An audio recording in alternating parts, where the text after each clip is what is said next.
And welcome, ladies and gentlemen, to GeekWatch, a subsidiary of the Monastery, the open bar of the internet. I am your one and only gaming monk, better known as Mildra, and with me I have three of my good brothers here in the temple. We have the living stack of comics and the drunkest man in the temple, good brother Doku. Drunkest? What are you talking about? I'm a normal person, Biltra. Bullshit. I'm super duper normal. Also, cheers. We have the man who's going to be stuck playing a Magus in in his next Pathfinder campaign. Good brother Monarch. Hello again. And the man of 1,000 runes, the CEO of Zadara Enterprises, and the bane of my fucking existence, good brother Xanatrix. I've already baned him earlier tonight, and it wasn't even intentional. And I see Undead Ramen in the comments with the whole thing about my yelling. You yell more than me. Wait, Undead Ramen? Yelling? Nonsense. Never happens. So, I'd like to talk a bit about expectations. Yelling? Nonsense. Oh, God. Do you love the sound of your own voice that much? No, I would prefer that my phone actually doesn't do annoying shit like that. Apologies. All right. But, anyway, let me take you all back to the early the early 2010s. Actually, nope, no, I had it right, late 2000s. My first ever Comic-Con, San Diego Comic-Con, and given the current state of in California, it may be the last one I go to for a while, especially since I prefer smaller cons that let me get away with more shit. But there was obviously a huge presence from Marvel, and that's where they first introduced the idea of what was known as the Marvel Anime Project. And it's important to put things in perspective here. I'd say we were still firmly in phase 1. I don't think Avengers either hadn't come out yet or it had only just come out. I think it's the former. I don't think it had come out yet either. Let's see. You're looking at the first Avengers? Mm-hmm. Let's see. Avengers came out in, according to IMDb, 2012. So yeah, definitely. This was definitely before. If it's early, late, yeah. This was also the big anniversary year for San Diego Comic-Con, and they were handing out guidebooks. The other thing that was just about to come out around this time was Blackest Night. In fact, as a freebie, they were handing out issue zeros for Blackest Night. Okay, so Iron Man came out in 2008. Yeah. Because of all the moving parts, I may have gotten the exact year wrong. So there's that. You're within 2008, 2012. Yeah. There were two teasers for what was referred to as the Marvel Anime Project, which I subsequently called the Marvel Madhouse Project because the animation studio involved was Madhouse. Those two teasers, which you can find on YouTube if you want to do some digging, were for Wolverine and Iron Man. And this is the crucial thing. Both of them seem to give off the vibe of anime techniques being applied to Marvel characters. And I had felt what was going to happen with this was a less cringy version of what we saw with the Marvel Mangaverse project in the early 2000s. Which I call it cringy, but I actually have a bit of respect for that project and what it was trying to do. It's just you have to keep in mind that this was part of that early 2000s explosion of anime, and a lot of people didn't know what to make of it. Mm-hmm. But admittedly, some of the ideas that it had were ideas that make a little bit too much sense, like Spider-Man and Mary Jane being ninjas and Venom being a rogue ninja of the Spider Clan, and Iron Man being a mech that was a bit of a nod to Mazinger.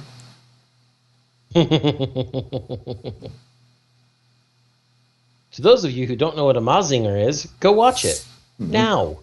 This was also around the same time Stan Lee was once again reaching out to Japanese studios. I say once again because this wasn't the first time he did it. And that's where we got anime like Hero Man, which was a collaboration between I can't remember what anime studio he was involved with, and Stan Lee himself. And I say again because Stan Lee was instrumental in Spider-Man and Battle Fever J. Battle Fever J. Which was a full-on there is a rumor that originally it was going to be using full-on Marvel characters, but somebody got cold feet at the 11th hour. I can't confirm that. It is well known that it was a collaboration between Toei and Marvel. I'd say the one that has been more memorable when it came to that collaboration is Spider-Man. And Leopardon, the mech in that thing, has kind of become was kind of a in-betweener between Sentai and Super Sentai. Mm-hmm.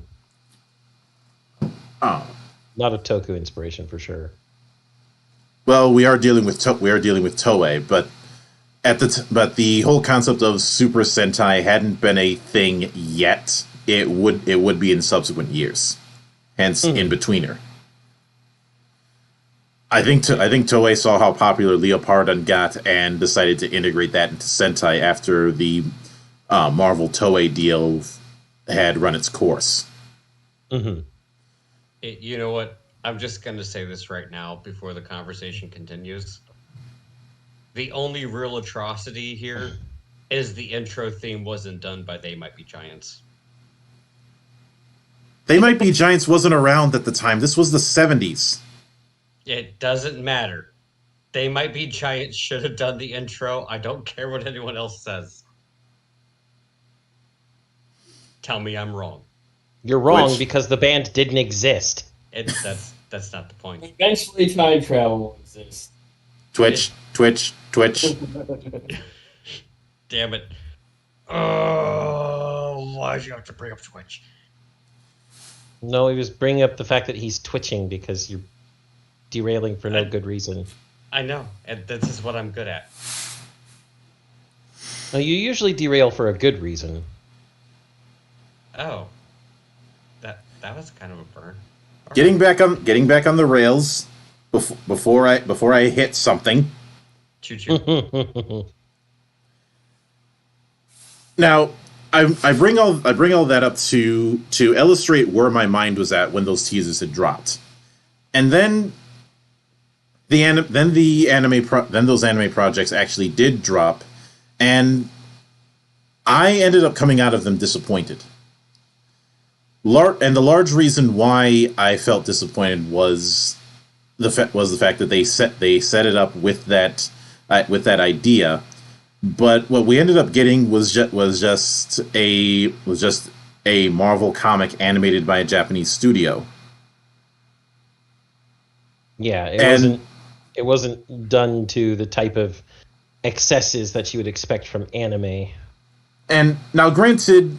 Now, some might say that Madhouse doesn't indulge in excesses. That is bullshit. If the anime studio you're thinking of that doesn't indulge in excesses is Production IG.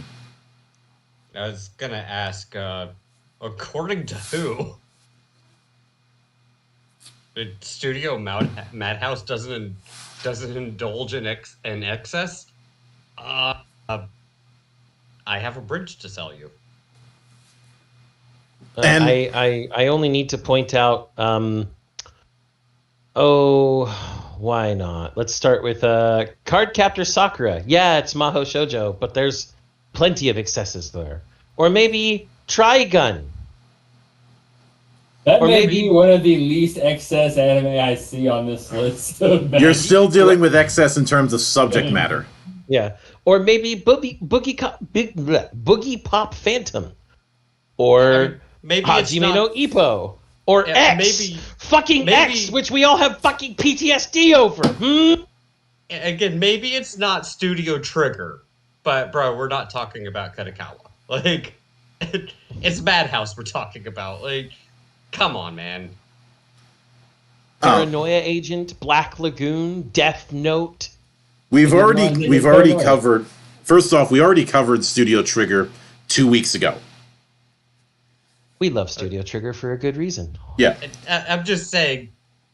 My point is to say Studio Madhouse doesn't do some off the wall things, because I'll be nice for Susan. It is to be blind to what Madhouse actually does, and again, it might not be Studio Trigger, but we're definitely not talking about Primetime Katakawa here. It's Studio Madhouse. All I have to do is point at X repeatedly, and everybody shuts the fuck up. Now, the point that I'm getting at with this is that even by this point, Madhouse had already done some support studio work for comic book animated films. both the Marvel and the DC side of things. For example, I'm not sure if this came out before or after, but they were the principal animators for the Hulk versus movies, and also stuff like All-Star Superman. Wait, Because also, didn't they have a role to play in Marvel vs. Capcom? Hold on, I need to look this up. I'm not sure. I'm not entirely sure why an animation studio would have a role to play, unless it was for some Japanese commercials I haven't seen. But I know that some animation studios do touch up animated cutscenes in some games. Yeah, I thought somebody who either worked for them or was affiliated with them had a role to play in Marvel vs. Capcom. Madhouse didn't do Marvel vs. Capcom, but Madhouse did do the intro sequences for Persona 4. Did some of the sequences in Etrian Odyssey Untold 1 and 2. They also did the opening, and they did the animations for Wild Arms, the original Monk. which, for the record, Wild Arms is a game that I hope to delve into some further discussion on that series sometime next year. Especially with a spiritual successor on the way.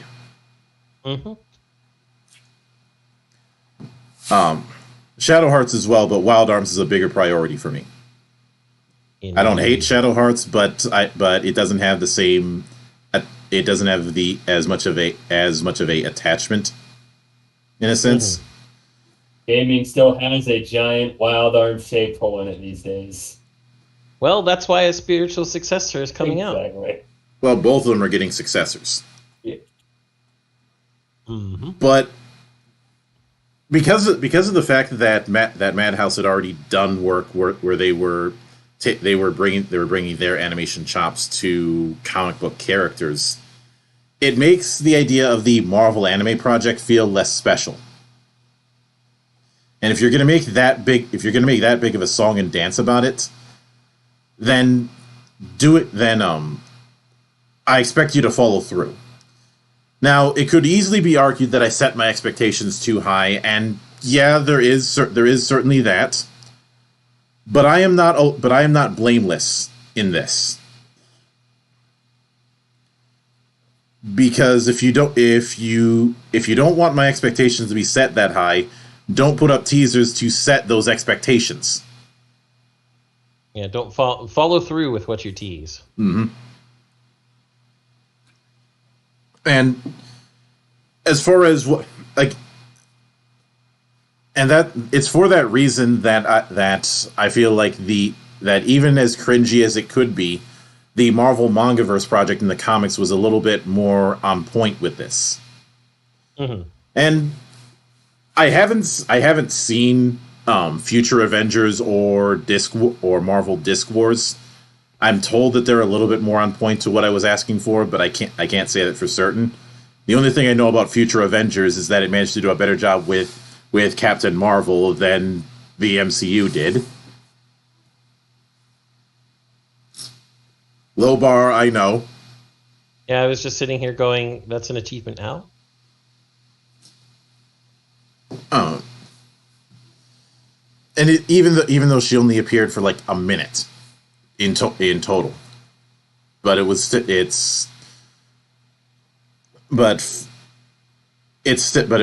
something. And I would bring up EMH, but that's not fair to this. Although EMH is fucking great. And I shouldn't. Now there were four projects in total, and only 2 of them were teased. The other 2 ended up coming out after the fact. Each of them essentially only got 1 season. And you may be, and if you're one, and for the record, for those watching, no, one of them wasn't Deadpool, even though he showed up in Marvel Disc Wars. Disc Wars and Future Avengers, we're not covering those. Those came out after this particular experiment, and using completely different styles. the four with the four anime that were utilized were, or the four anime that we got were Wolverine, Iron Man, X-Men, and Blade. Unfortunately, when Shades was coming up with the graphic, he couldn't find a proper image of Blade that he could turn into a transparent PNG that would work. So he swapped it out with Deadpool.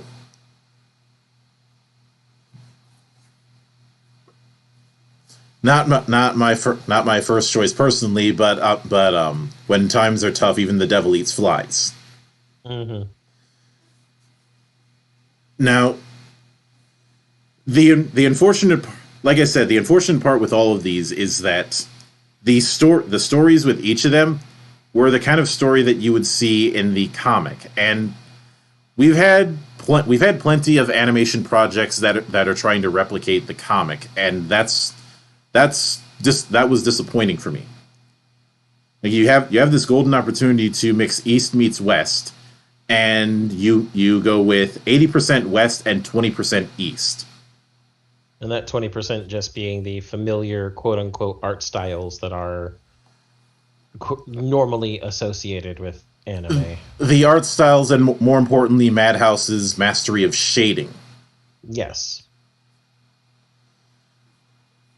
So, Monk, do we think that was Madhouse's fault, though? Because I don't think it was. I do not think it was Madhouse's fault. I think what had happened was you probably had somebody from Marvel who was dictating things a bit more strongly and not letting them go nuts. Yeah, overprotectiveness. If you want a bit of contrast when it comes to what happens when you let an animation studio go nuts with a Western IP, well, if we need a recent example, and one we'll be talking about later this month, Cyberpunk Edgerunners. Super fucking good. Everybody should watch it. Just be careful. If you have a heart, unlike Monk or myself, it will be ripped out and stomped on. Mm-hmm. Wait, you guys have hearts? No, I just said unlike us. Oh, okay, good. I was about to get worried there for a second. Those are a couple examples, but the key thing is that with something like Edgerunners, what you basically had was Trigger being allowed to be Trigger with their particular style, just within the world of Night City.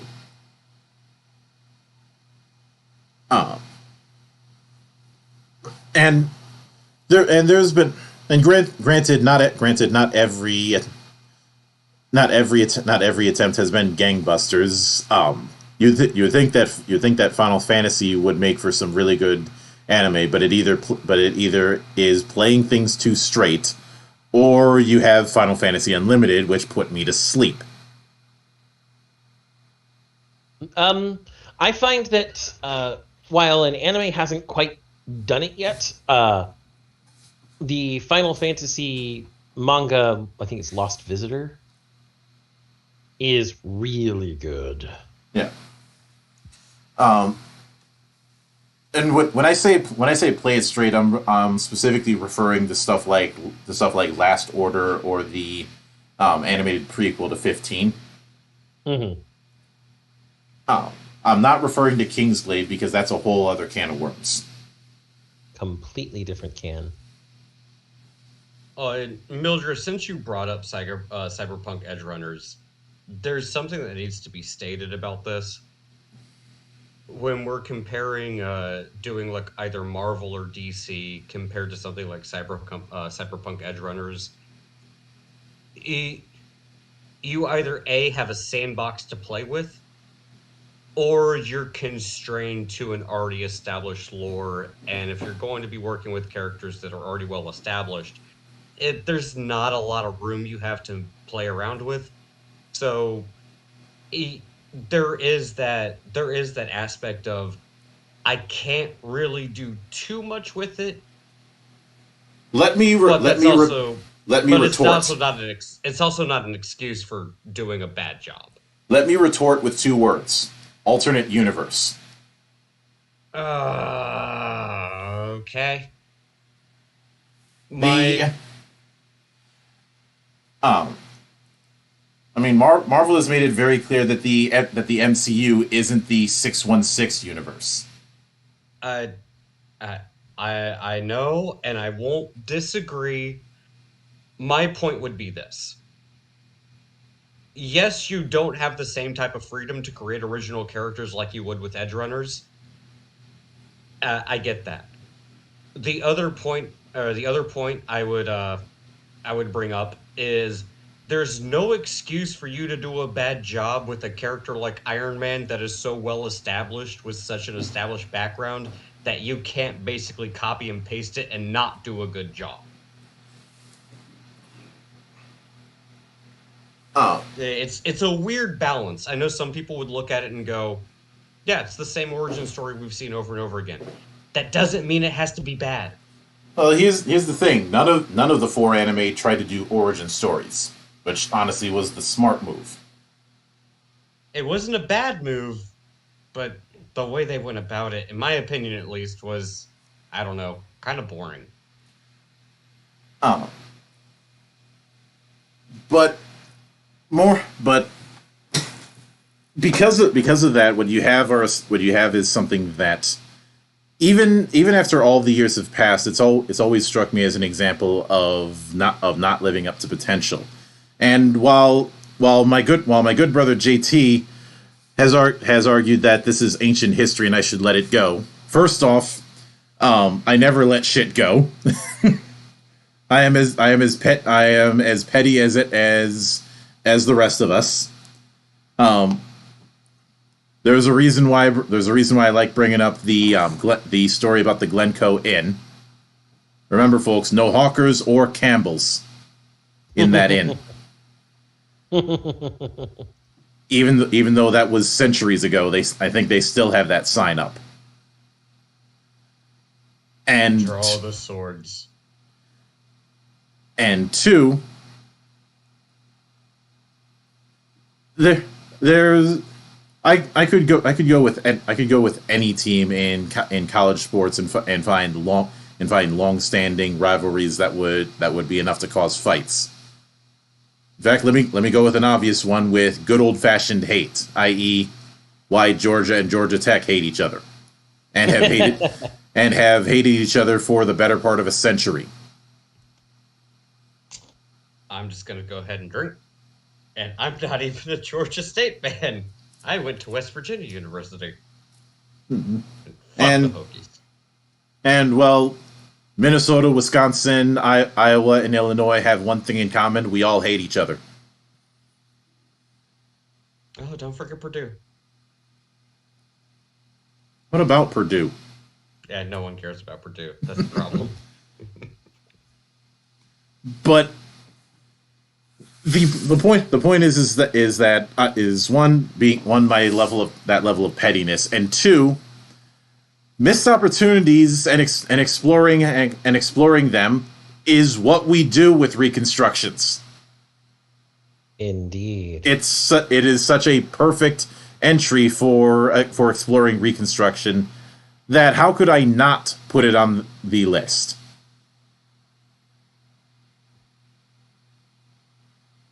Plus, if I were to have some sort of historical cutoff date, then we would end up being massive hypocrites, given how long it's been since that Revolver, which was supposed to be Jade Empire 2 project, was canceled, or the fact that I have in the past considered tackling Overstrike in this series, i.e. the game that would end up becoming the disappointment that was Fuse. Yeah. Suddenly I find myself very salty and upset. Join the club. You should. Those are the proper responses. And the point with reconstructions has always been to look at missed opportunities and explore them. And because of that, we can, something like the Marvel Madhouse project, no matter how far away it was, it's not something that we can just ignore because ancient history. Especially, and even more so, let's consider how one of the inspirations for this is Adam Blampied, and some of the wrestling angles that he's covered are more than ancient history in that by that same metric. So with all of that said, with the 4 series that we have in front of us, let us have a go. No, before you do that, Mildred, it's almost like you suddenly have reminded me of I'm never going to get Kingdom of Amalur 2, and Kingdom Under Fire 2 is no longer a thing. Delightful. You still have, at least... I'm not letting that go, damn it. I'm still pissed. I know. I don't have any plans on doing a hypothetical Amalur 2 because I don't see what we could add to that. And with Kingdom Under Fire, truth be told, if I was handed the reins to that, I wouldn't do an online game again. That was a bad idea. Yeah, that's the reason I avoid it, but it's still disappointing regardless. But I digress. I brought things off the rails. My apologies. Yep. Now, before we get into the nitty gritty of things, there's a few ground rules that I'm going to establish. For one, in a lot of these reconstructions, we've tried to tweak the stories that were within our source materials. That is not going to be the case here, because the stories that were told within it aren't ones that really have any impact. Mm-hmm.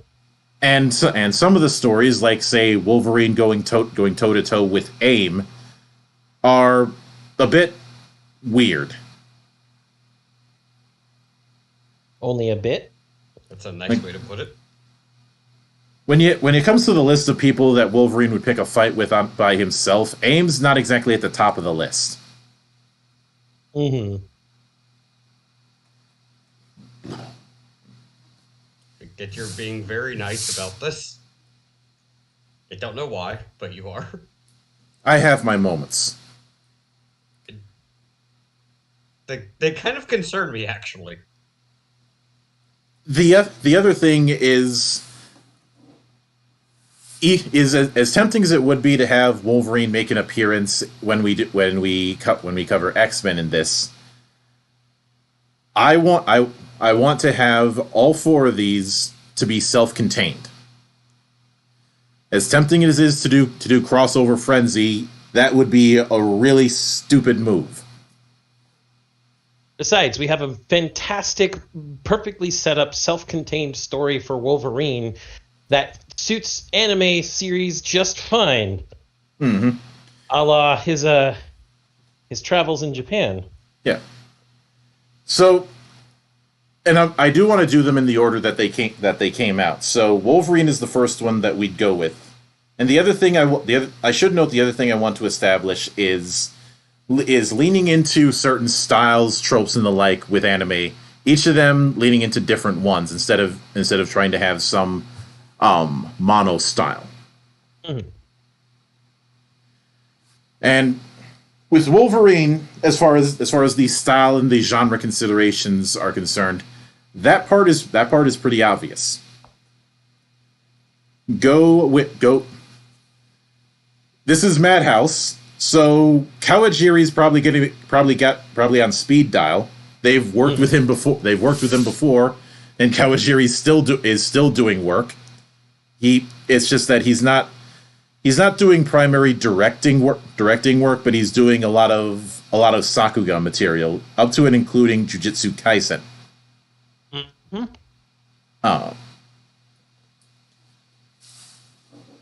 And I don't think it would be too much of a stretch to contact him and say, can you do something like Ninja Scroll but with Wolverine?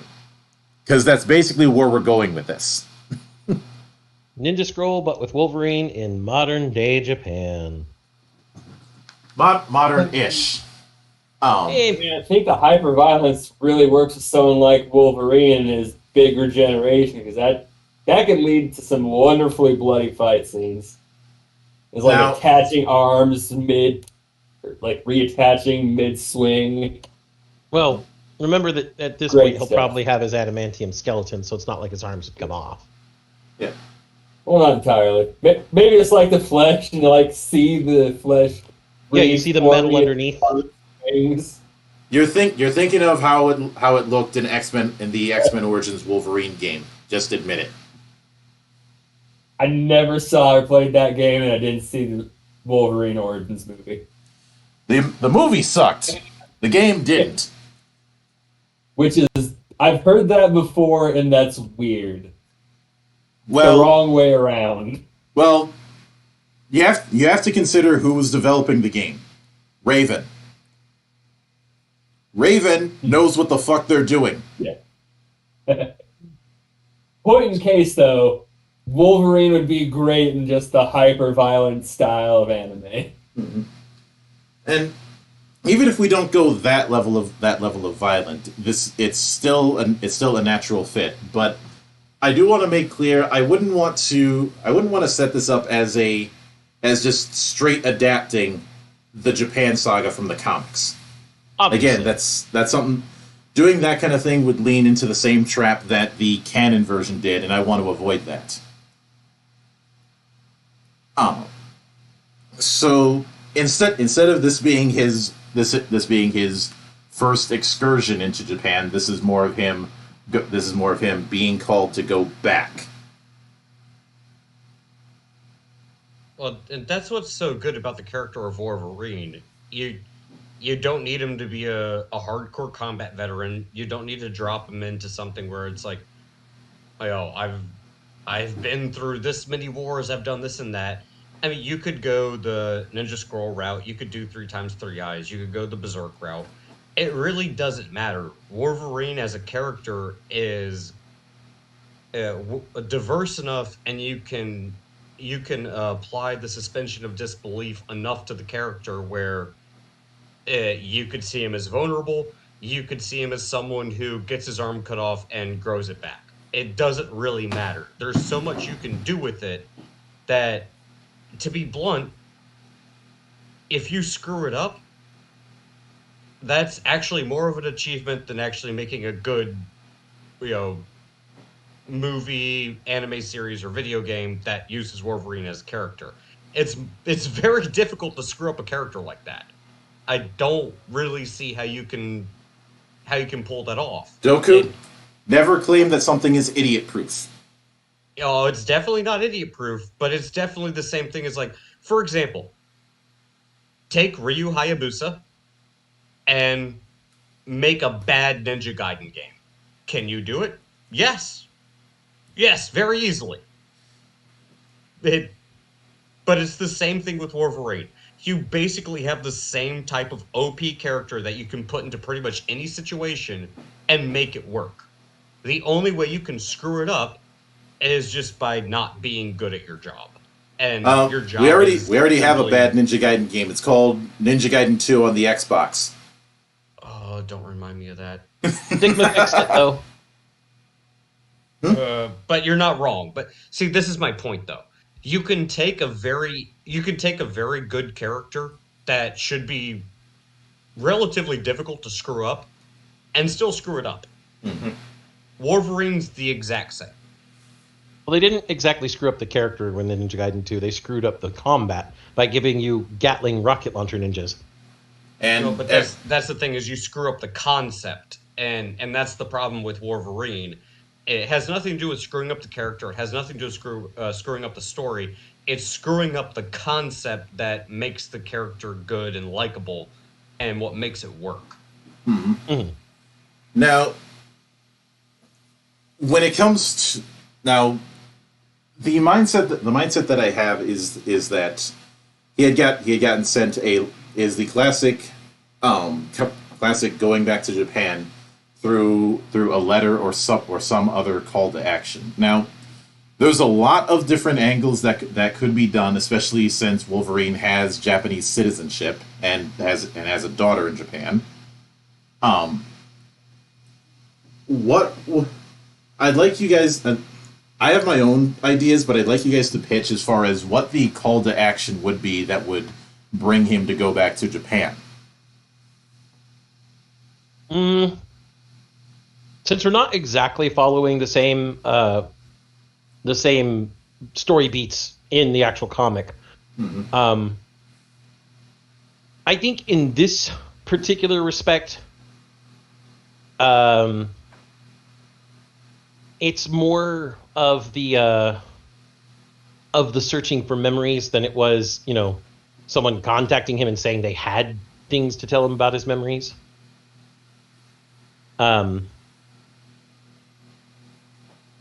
Maybe just places that maybe a photograph from World War II time of him as a prisoner of war clued him in on it.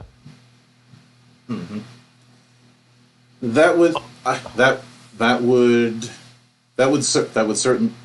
In that regard, would you have? I know it'd be tempting to have Wolverine show at the start being a member of the X-Men, but I'd rather this be one of his excursions where he's just wandering from place to place, trying to piece together his old memories. Yeah, I think this is after essentially turning him into our Ronin. Yeah. If we had to place it in a timeline anywhere, I would say it would be after the first time Professor X tries to approach him and go, "Yo, you should join the X-Men," and he's just like, "Nope, fuck off," and is still out searching for himself. Yeah. And as far as who gave him the tip about the photograph, it could have been Charles. It could have been anybody within the X-Men. That's not exactly important. Yeah, it's not important. Hell, he could have seen it at a World War II memorial museum. Mm-hmm. And it says Ally prisoner of war in a Japanese internment camp. Mm-hmm. And there he is. And I would say that heading it, because a lot of them ended up being like 12 or 13 episode series. Mm-hmm. I don't think any of them went full 26 episodes. So because of that, we can kind of set this thing up in 3 acts. It'd be tempting to go with the 4-act Kisho Tenketsu, but that creates its own bit of problems, and some of them might not fit. So I'd rather stick to a 3-arc a 3-act season. In this regard, I would say the first being him heading to Tokyo and getting acclimated. And since this version of him a lot of times when there's stories of characters who have some sort of amnesia or lost memories, that ends up being used as an inroad for them to relearn skills that they had. Mm-hmm. The approach I'd consider instead is there's things that he knows, but can't figure out how he knows them. Like in his skills he already has that he's not sure how he got them. And one of the big clues that would happen very early on is he's able to speak the language. He's able to speak the language like he has for years. Mm-hmm. But he has no idea where he learned it.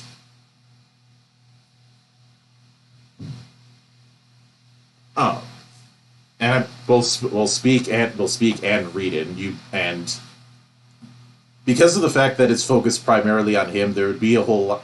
If I was having somebody write it, I would write it that there's a whole lot of internal dialogue, stream of consciousness stuff. Mm-hmm. Because you're not going to have a whole lot of characters that you can build around. Now, obviously, there needs to be something that that complicates matters. Since we can't just have it that he goes to where that internment camp was and then that's it. I would now when I think about who would be on the other side, on the villain side of things, it would be tempting to bring up Lady Deathstrike, but no. I'm thinking of somebody else. Silver Samurai. Yeah, and I was actually going to recommend Silver Samurai as well. I know that people are going to say, but that's what was done in the Wolverine. And I don't like thinking about that because they made him into a fucking robot-looking motherfucker. Yeah, I was going to go, first of all, that wasn't the fucking Silver Samurai. And second of all, we've already established that he wasn't, clued in by this person who he saved from a nuclear strike during World War II. Mm-hmm.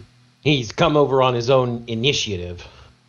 And maybe this Silver Samurai knows of him from World War II, but is not from the same timeline since, he doesn't live forever like Wolverine does. I would rather that one of Silver's ancestors had known about it, and he's trying to figure out why the hell this guy looks the exact same as he did in those photos all those years ago. Yeah.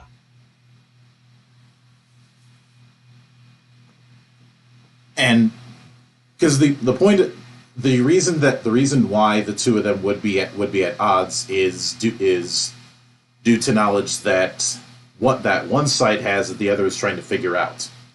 That's kind of the.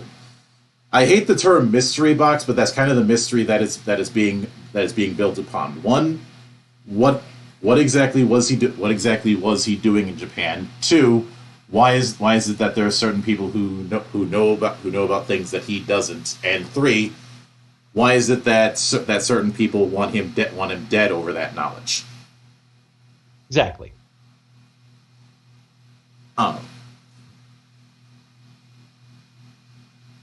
And I would say that given the whole traveling thing, it's not like he'd be spending all of his time in Tokyo. He'd probably spend, I'd say, a lot of the season would be spent in the Japanese countryside. Mm-hmm. But we'd have to eventually go with the whole thing of him learning the samurai way, since even though that's what happened in the comics, and I'd like to lean into that a little bit. There would need to be somebody who to act as the XP to teach him.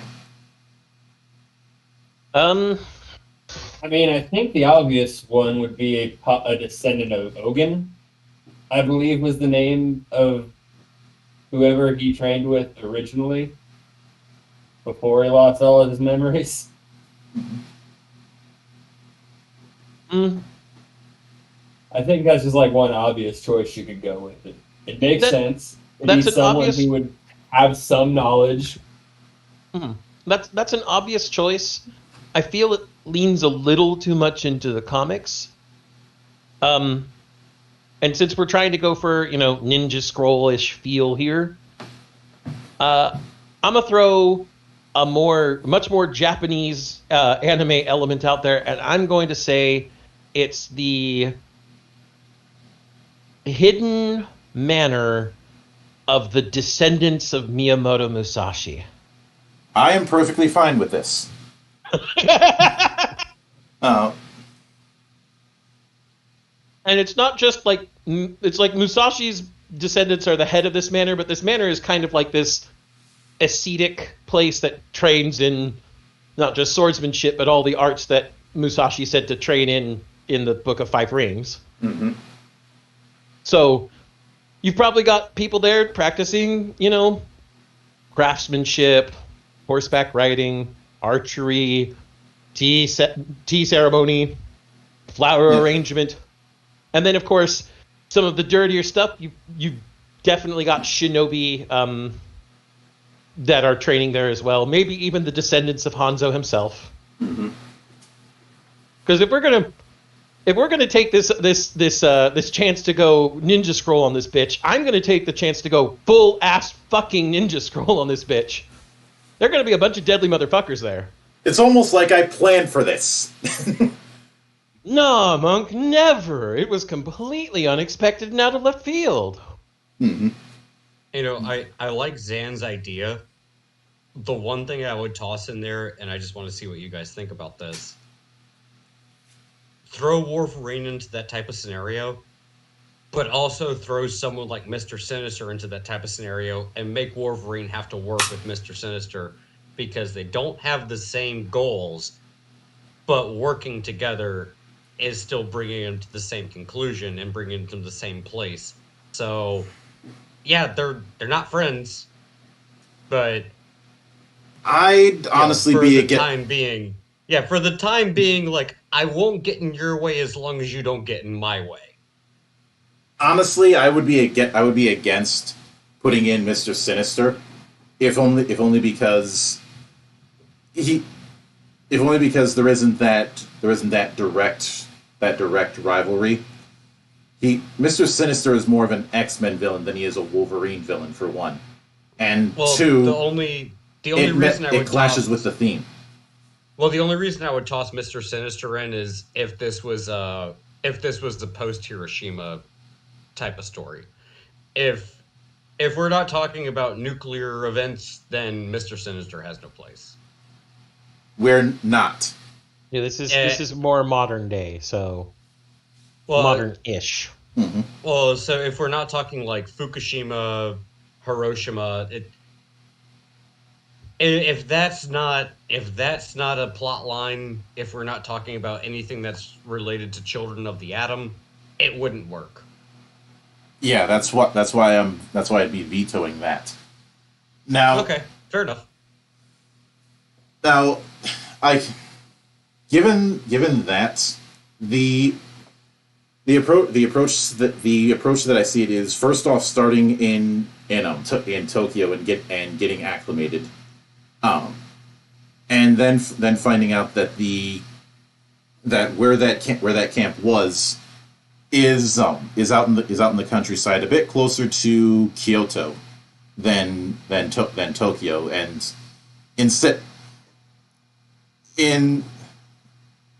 I have it in my head that instead of taking a bullet train to get from Tokyo to Kyoto, he chooses to just take the slow route. Mm-hmm. Which would seem impractical, but how would you guys feel about the reason that he'd do it is that if he's walking through the roads, then something might trigger those memories? Okay. Well, I mean, it would probably be more. It would probably subconsciously tie into that. Like, I think the conscious decision he'd make is, one, he doesn't have a lot of money. Like, he probably spent what little money he had to get his passport and get to Japan. Well, given the fact that we're operating under the assumption that he's not on unfriendly terms with Charles, Charles probably insisted on footing the bill to get him there, but anything further than that, Logan has way too much pride to go with that. Yeah, and so Logan's there on very limited funds. Mm-hmm. So he's gonna rationalize. Yeah, sure, I could take one of the bullet trains elsewhere, and they look really cheap. But if I start taking the bullet trains everywhere, I'm gonna be out of money in a long time. I've got legs, I can use them. Fucking bullet trains. That's Logan. Mm-hmm. Also, looking at Logan and how he acts, not only in the movies but also in the comics. Hey, there's a fancy train, but there's also an ox cart. Which one do you think Logan's gonna pick? The bullet train or the fucking ox cart? He's not even gonna pick the ox cart. He's just gonna walk. Mm-hmm. Yeah, it just doesn't make sense. It's like, One of the one of the big things that I'd use as an arc is Logan being and this is something that's been a thing off and on throughout the comics, being very big on his own self-sufficiency. Yes. Like, and you could probably see him getting into, again, we're doing this anime style, so you're going to have the little tiny slice of life interactions that occur while we're moving around. Maybe he gets hungry, so he goes fishing, and then some guy from one of the smaller villages outside of Tokyo, because there are plenty of small villages throughout Japan, sees that he's fishing. He's like, "Who are you? You're fishing in our stream. What the hell?" We need those fish. We're gonna end up spending like three manga volumes where just Logan is farming and fishing. That's all he's doing. It's like, what are you doing? I mean, no. Well, think about it. He's going to be doing things that just come naturally to him with his self-sufficiency, and his fishing is going to be way different than a normal person's fishing. He's going to get in the middle of the stream, wait for the fish to get close, and schnick. And then the Yakuza shows up and burns the village, and then Logan goes on a killing spree. No. I will have something that cliche. I'm being very facetious and joking. No, that's not what should happen. That's very cliche. I would go with the concept that that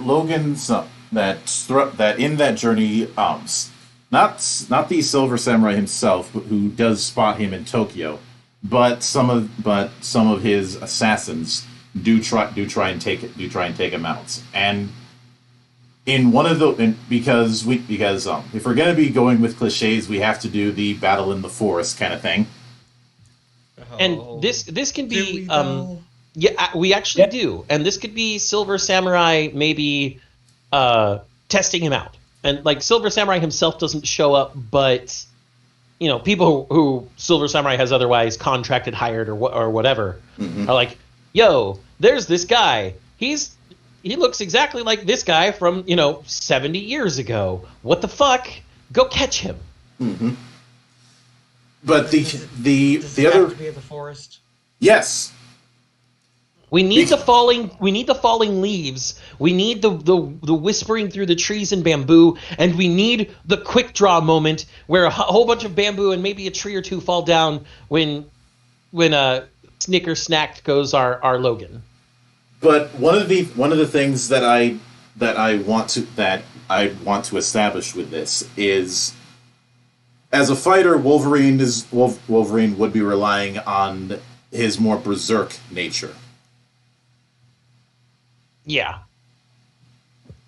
And basically, even if it's a win, it's certainly not a clean win, and he gets seriously cut up in the process. Which he just lets heal because he knows he will. Mm-hmm. He doesn't care. It's just a little bit of pain. He lives in pain every day. Yeah. And when I say a little bit cut up, I mean he gets fucking thrashed because they probably try cutting him down like 2 or 3 times, and he just gets right back up. Yeah, they probably would have gotten his neck. Thought they decapitated him until they pull up their broken sword. Mm-hmm.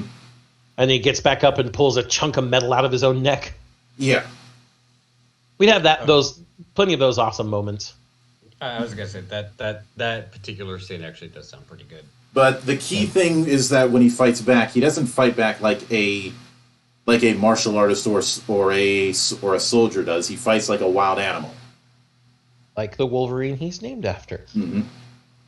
Yeah, and his claws come out and he just kind of bum rushes and does all that, and they keep away from him for a little while because, well, they're composed and he is not. Yeah. But then whenever they go in for a kill shot and think they've, got him, he's just like, nope, you're dead now, bye. There is one one like a wild beast. Yeah. If you guys are gonna have him fight in the forest, there has to be at least a point in that fight where he's in the middle of a river and people are attacking him, so you can get like at least some good shots of like fighting in the water and water coming up and the claws coming out. Like, You gotta have at least that much. I wasn't considering a river fight because that creates its own problems.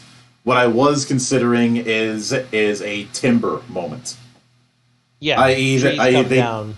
They decided to go with the whole thing of we can't fight him up close with those claws. We'll just go at him go at him at range, and trying to essentially use shuriken or darts on him from atop a tree branch that you can't just jump onto. So he cuts the tree down. Trap they've already set up. Yeah, or using traps that don't work. Punji traps and the like. Yeah. Yeah, the good old thing of the pit or the fireworks or even smoke traps. Or a felling log, a swinging log. Yeah, using a felling log and all he does is just cut right through the thing. And of course, with his trademark big ol' screams as he does so. Yeah. But even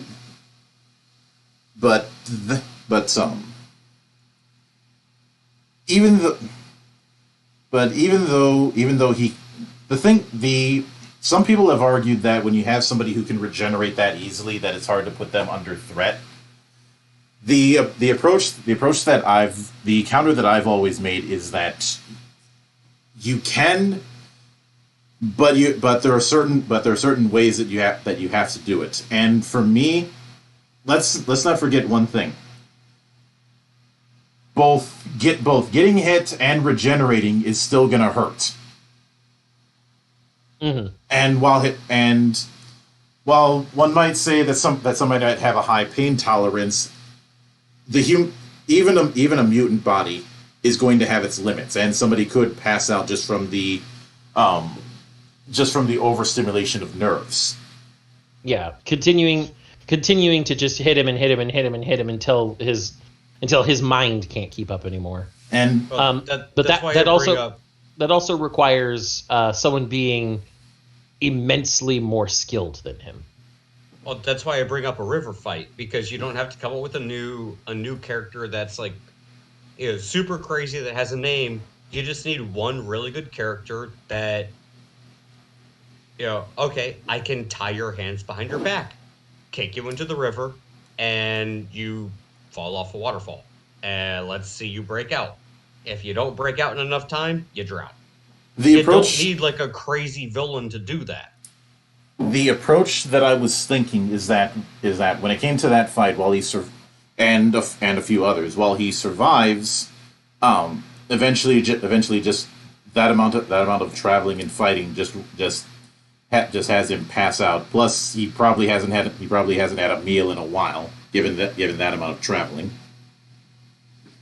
And that's when he's found by the descendants. Well, and again, that's the thing. You wear him out, you're fighting him, you drive him to a point where, like, okay, we have an advantage. You have one person who, in a normal fight, definitely wouldn't win. But in this particular instance, definitely has an advantage because they're not as worn out. I can tie this person's hands, pull the rope off, kick them, they're in the river, you go over the waterfall edge, and now you're gone. Like you're missing the point, Doku. He's using this fight as a point with which to introduce our hidden manner of descendants. Mm-hmm. No, I get that. I'm just saying this is the type of thing you can do without having to introduce like crazy characters or crazy. I didn't say anything about crazy characters. I'm not sure where you're getting that. No, and I get that. My point is you can use this as an opportunity to introduce a lot of things that we don't get from Hollywood, because to be blunt, Hollywood doesn't look at opportunities like this because, again, you don't need something wild. Why are you bringing up Hollywood in this? I'm bringing it up. Yeah, I'm bringing up Hollywood. I'm bringing up Hollywood because, again, everybody, at least in regards to Hollywood, or even in regards to this this instance with anime, a lot of what seems like is going on right now is you have to have like a crazy character or something that is going to make like a large impact, and it's like you don't need that. Well, I that's get that, not what but we're going for here. You seem to be suffering from tunnel vision. Perhaps. Like But the big thing here is that what we're trying to do with this particular battle is Logan is tired. Logan has been traveling. He's likely not been eating well because he's just been foraging and whatever and being chased off by villagers every so often when he tries to fish in their ponds. Mm-hmm. And, these various things have led to Logan being not in a 100% state. When the Silver Samurai's underlings, whoever they might be, come to capture him because the Silver Samurai wants to know what the fuck is going on. Mm-hmm. He fights them like a berserker in this forest that we have him fighting in. And while he's doing very well, even though he's getting hit a whole bunch because he's fighting like a berserker, he still can't take them all down. And they're slowly, death of a thousand cuts, bringing him to a point where they can capture him and bring him to the Silver Samurai. I think what Monk's going to go for is that as Logan is getting more and more overwhelmed, that's when our manner of the hidden descendants comes into play. Stopping these guys, telling them that you came into our territory. Tell the Silver Samurai to fuck off. We don't want anything to do with him, and we've told him that before. Mm-hmm. So there's already probably some bad blood in our manor towards the Silver Samurai. And then they pull this, and then they're like, well, we need him. And he's like, well, he's not with the Silver Samurai either, clearly, because he's fighting you. So fuck off. Mm-hmm. And they all have to fuck off. And they bring Logan in. Logan wakes up disoriented, thinking he's among enemies. So he's going to freak out at first. Yeah, and I would do the obvious thing of him thinking that he's in some sort of captured enemy spot, despite the fact that but by this point he's been brought into his own room. He's dressed in redressed because they can always find something in anybody's size. Mm-hmm. Probably confused about why he's wearing. I'd say, given the time of year, he'd probably be wearing a yukata. And then storming out to see what would essentially fulfill the archetype of a hidden Japanese village. Yeah, when I say it's a manor, mm-hmm. I don't mean the small manors that you see in Japan today. I mean the typical manor size that would be attributed to most daimyo in more feudal times. This is going to be a large space. This is going to be a large place of... Would you say Osaka Castle big? Osaka Castle and the surrounding castle grounds big. Okay.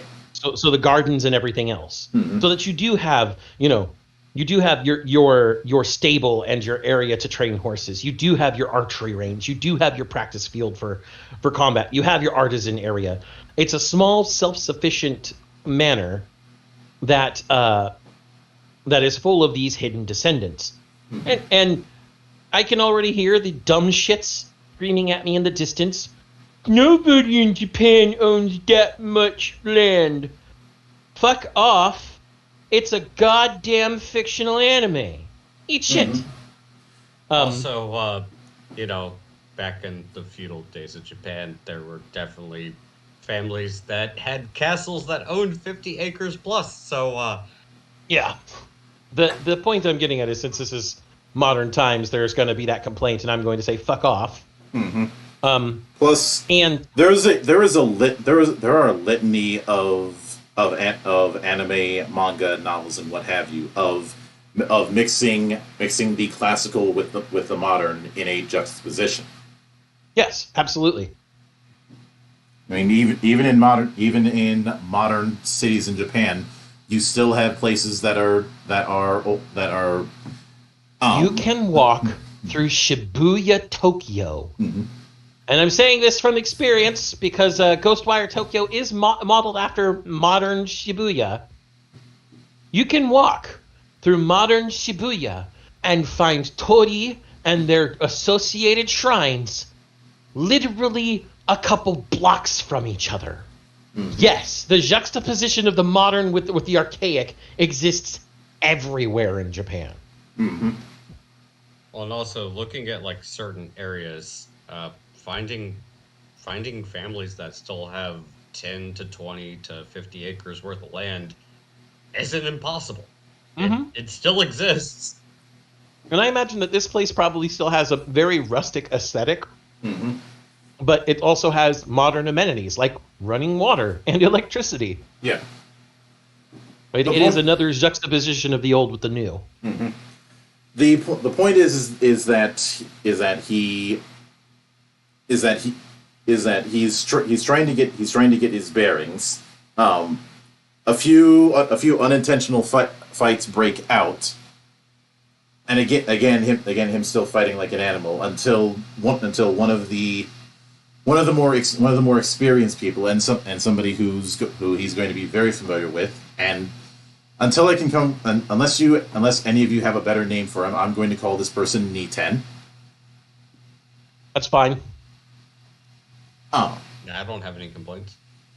Ends up trying to see what the commotion is, only to see Logan involved in what could be charitably described as a bar fight without a bar.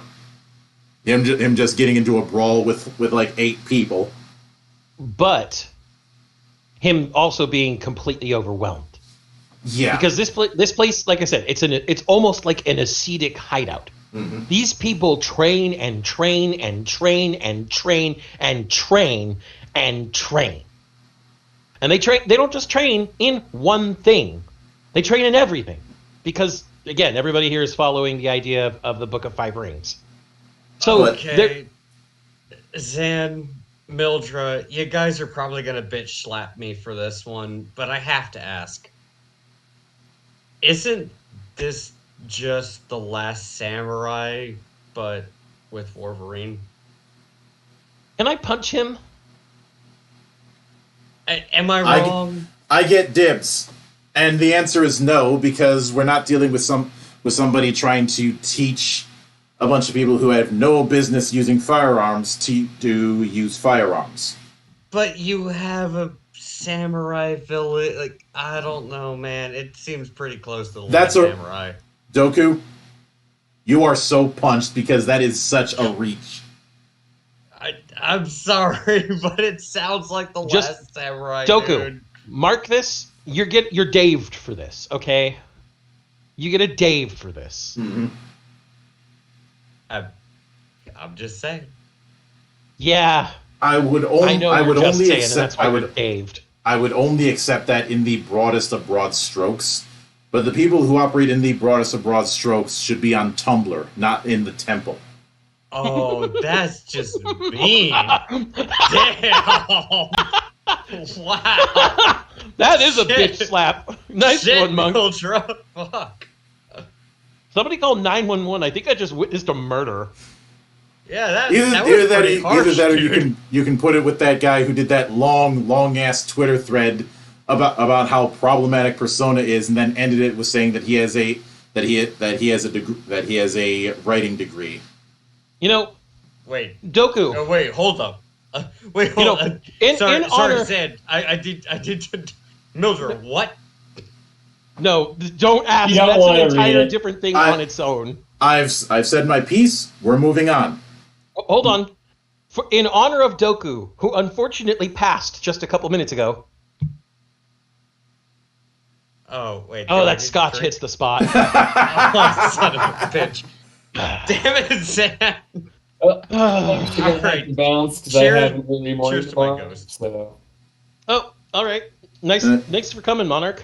Yeah, thanks for stopping by. I hope to see you stop by for the anniversary show next week. I'll try. I can make a promise right now. Monarch, cheers. I would say I hope to see you again, but apparently I'm going to be dead within the next 30 minutes. So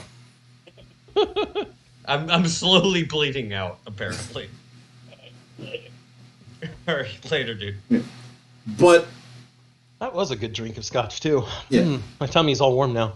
But the point is that if in a normal circumstance, one guy versus 8 would have been a one-sided fight.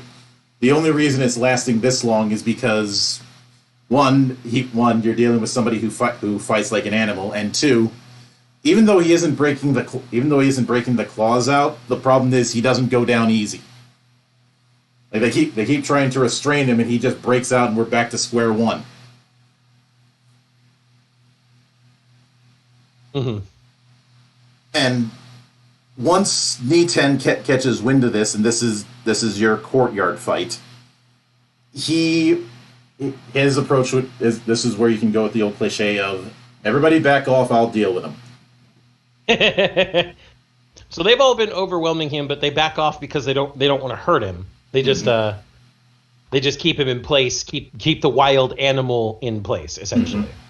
Oh, that's Yojimbo. And then Niten pops up and he's like, okay, Mr. Ravenous Beast, let's see what happens now. Yeah. Wait, was that Yojimbo or is Hinjoro?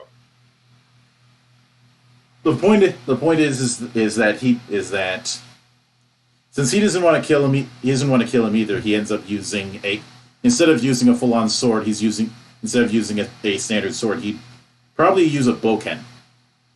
Mm-hmm. He'd definitely have 2 Bokuto. Mm-hmm. But he'd only use 1 because that's all he needs. Yeah. The approach that I'd go with this is that even if you're dealing with somebody who can regenerate that quickly, they still have a nervous much like with the overwhelming thing, they still have a nervous system, so just because Wolverine can regenerate doesn't mean he's immune to stunning attacks. We've seen him stunned even in the movies before, so yeah. Oh wait, wouldn't Wolverine, at least in this type of instance, have an aversion to fire or some sort of a mental aversion to it? No, I don't see why that'd be relevant. Well, again, if we're going with the nuclear bomb, I'm assuming we're going with like the nuclear bomb going off story route. We're not. Well, in that case, never mind. He was just a POW.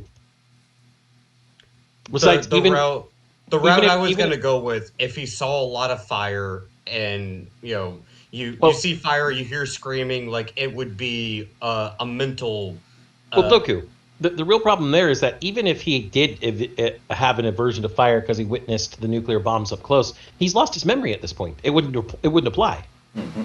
Well, more so, what I'm thinking is that if he sees fire or something like that, or hears people screaming from it, it clicks in your head like, oh shit, this is bad, and he breaks down.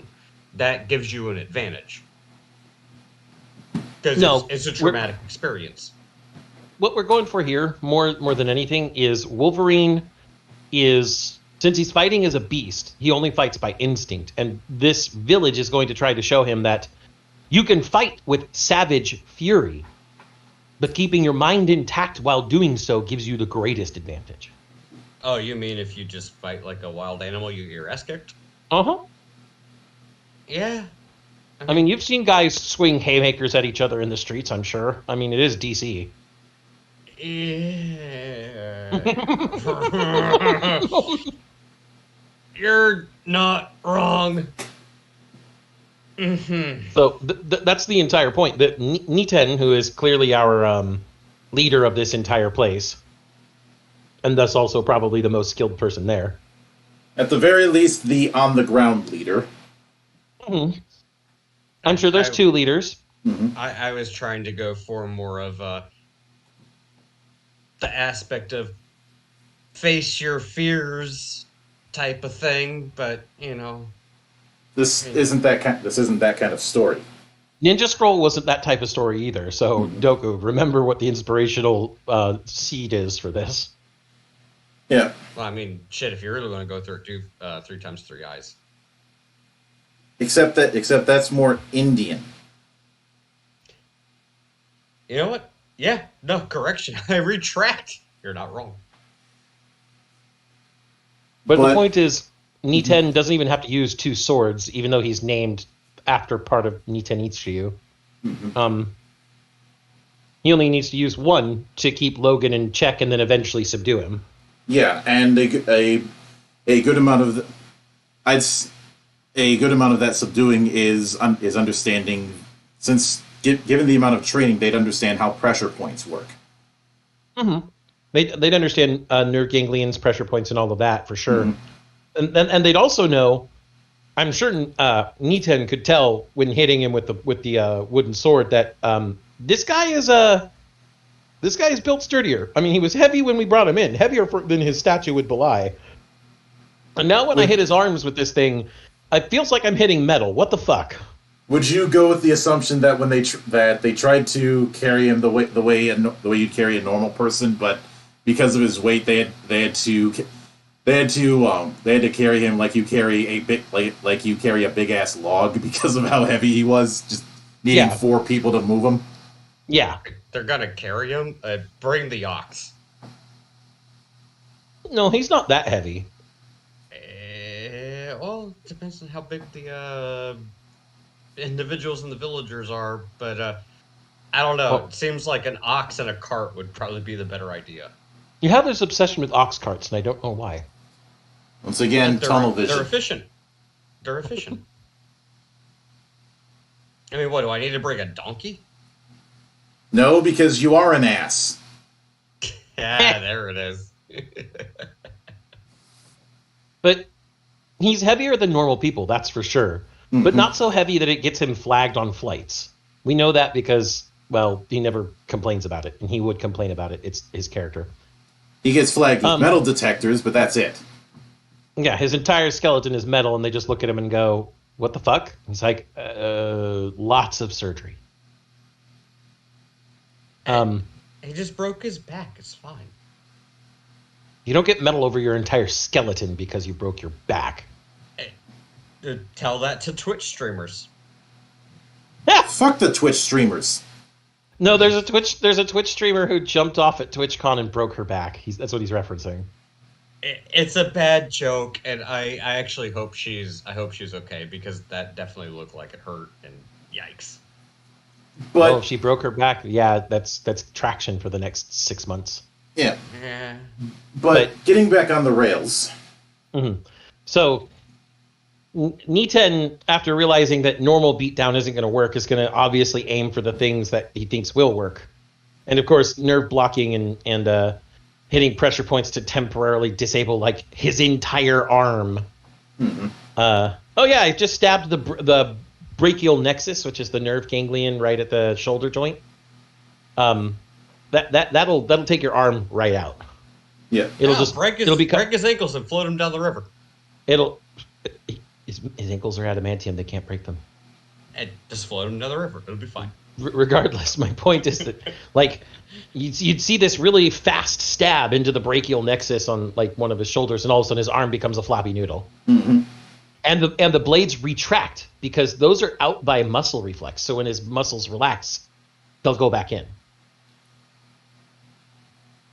And so like his arm will just be like, the fuck? And then from there it's just a one-sided, I'm going to stab all of your nerve ganglions, and you are going to go back to sleep, little boy. Mm-hmm. And afterward... Sorry, Mildred, go ahead. Afterwards, when he comes to again, the two of them have their first actual conversation to try and get on the same page, because Niten at this point is just trying to figure out who the hell is this guy, and is he affiliated with Silver Samurai's group?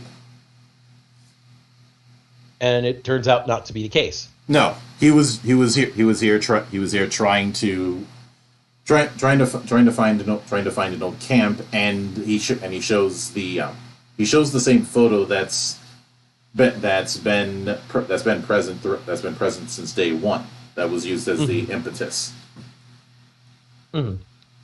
So, Zan, you just gave me the best idea possible.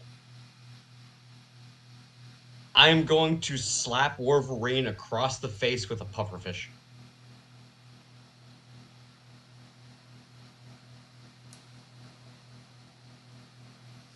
You're gonna hit him with a neurotoxin? Yes. Jesus Christ. Tell me I'm wrong. I mean, he'll neutralize it eventually, but you're not. Again, all I need is like 5-10 minutes. Regardless, what we're looking at here, Monk, is they talk to each other. He shows Niten the photo. Niten doesn't know where that is, but is sure he can ask somebody to find out. Mm-hmm. And then we, of course, say, well, while we're waiting for that, why don't you try and pick up on our ways? Because all you do is rely on your instincts when we fight. I'd say the other thing that would probably be incentive is if he just goes out and leaves, he's going to get attacked again. Mm-hmm. Because obviously Silver Samurai still wants him captured, but while he's within the walls of the Descendants' estate, Silver's goons aren't gonna try and bum rush a place so heavily defended. Mm. And so after he's convinced, we get our training montage. Of course, it's got to be in here. Yeah. And eventually the intel comes back. And Logan, having been through however much time he's been through, how much? Maybe it's a new season. Let's say he got there in the summer, and now it's autumn. Yeah. So the leaves are falling, and everything's looking very beautiful because goddamn Japan in the autumn is beautiful. Mm-hmm. And so now that they know where it is, he's going to go out to the camp. He thanks them for everything, bows to them, stuff like that. Mm-hmm. They escort him to the edges of the estate property. And he goes off towards the camp. And just for a maximum cliche, there's a few things I want to bring up when it comes to the training montage.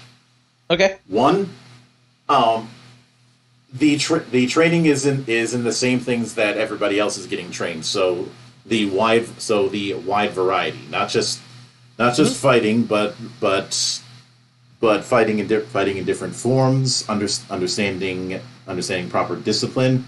And probably just because, and I will admit I'm including this just because it's a cliche that I absolutely love, him making his own katana.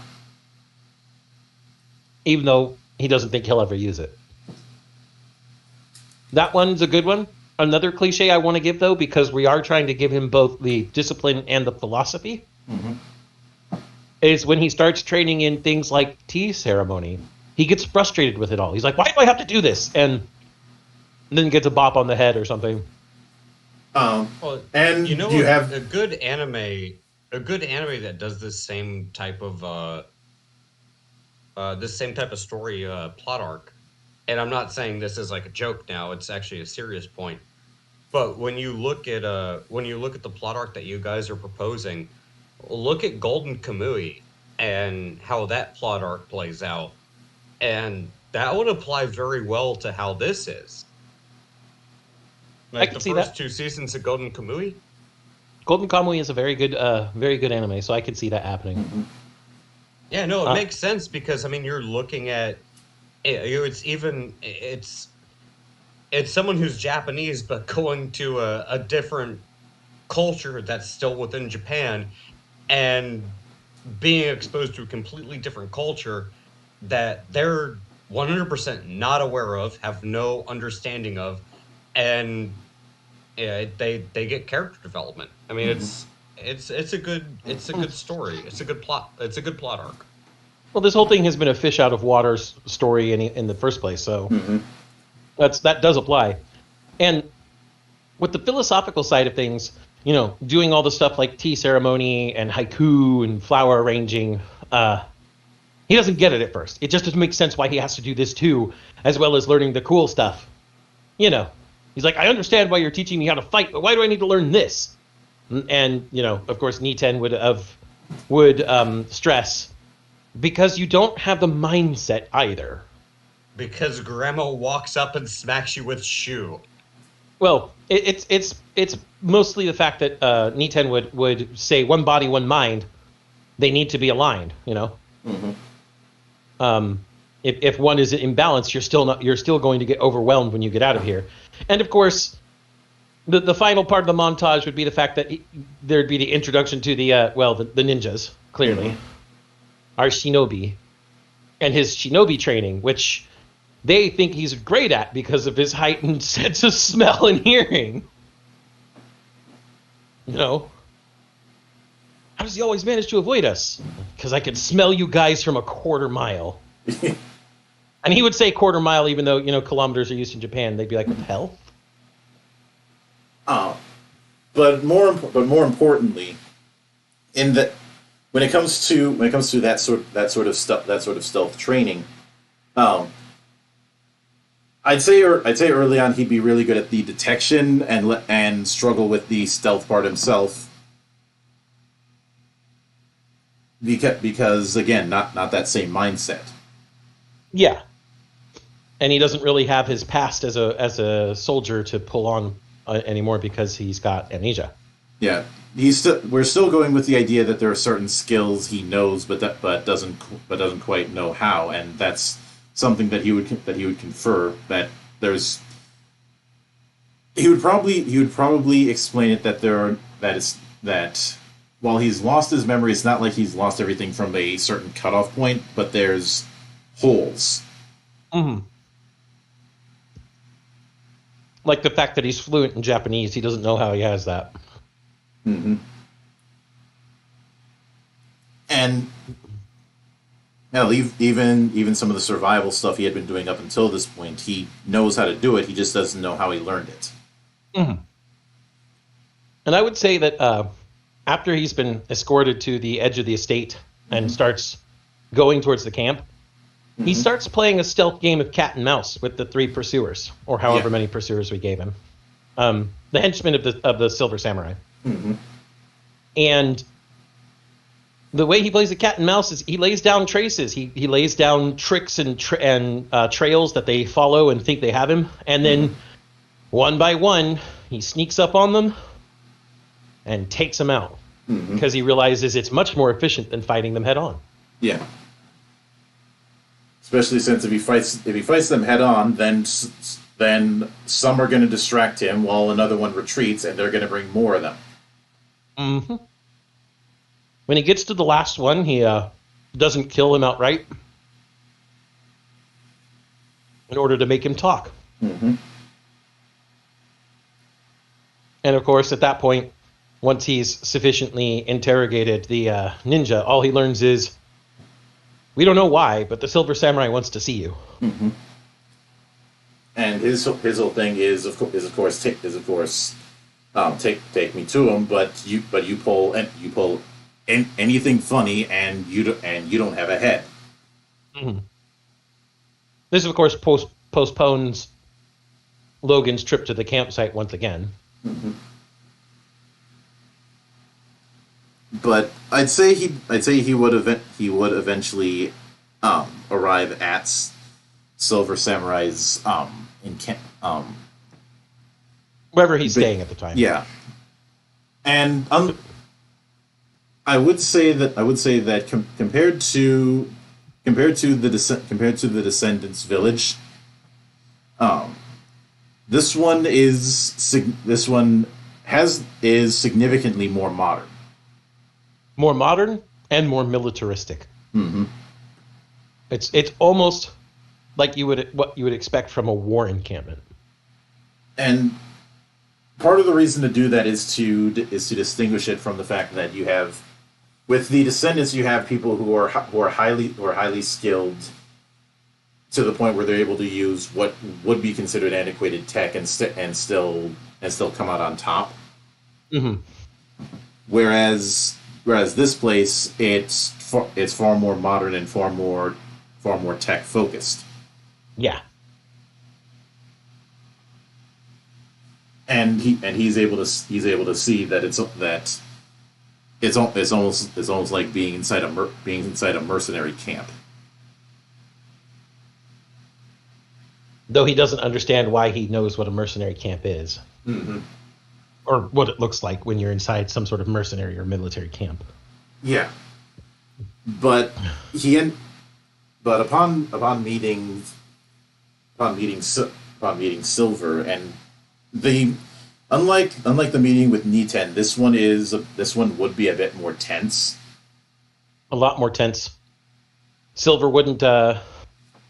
Silver would. I imagine, much like an actual Japanese war encampment, there's a slightly raised plinth where the commander sits. Mm-hmm.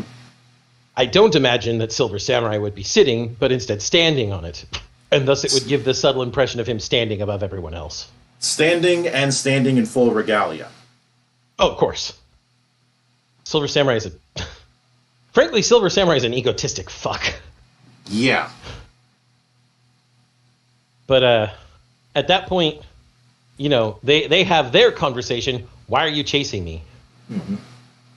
And Silver Samurai is like, are you this man? Which, with of the course, same he picture. is. Yeah. I mean, Logan would say, I don't know, maybe I am, because he doesn't know for sure. Mm-hmm. And of course, the Silver Samurai would think he's being cheeky. Whereas Logan's being serious. Mm-hmm. I don't know, maybe I am. You dare to mock me? What? And the thing is, this is the way I would shoot this kind of thing is that it starts out normal, but as it's going on, it's very clear that you're looking at a powder keg that's just waiting to go off. Especially since after training with the Descendants, Logan is trying to keep calm. Mm-hmm. He's very much trying to stay rational and keep things calm, because letting something like this place explode in his face is a recipe for disaster. Mm-hmm. But clearly the Silver Samurai has way too big of an opinion of himself. Mm-hmm. And Logan, even in this kind of state, Logan still has his moments of flippantness as just part of his nature, and that doesn't exactly help matters when you've got somebody who would cut your head off if at the mere idea of being insulted. Yeah. And because of that, I would say that what ends up escalating it is him saying the wrong thing. And looks like we lost Doku. Mm-hmm. But him saying him saying something, for whatever reason, the image in my head is him saying you remind me of somebody who was a pain in the ass. Those who are more savvy would know that he's talking about Sabretooth, but because who else would be that much of a pain in Logan's ass? Yeah, but that also means that that you're calling the Silver Samurai a pain in your ass as well. At least to the Silver Samurai. Mm-hmm. And that's when. Now, one might argue that some of the people guarding the room would raise weapons over this, but that's not his way. He'd rather handle things himself. Mm-hmm. Because remember, Silver Samurai has a massive opinion of himself. Yep. Oh, nice. I see Doku said he's got to run. No worries, man. Stay frosty. But throughout this, Logan, once things get to the point where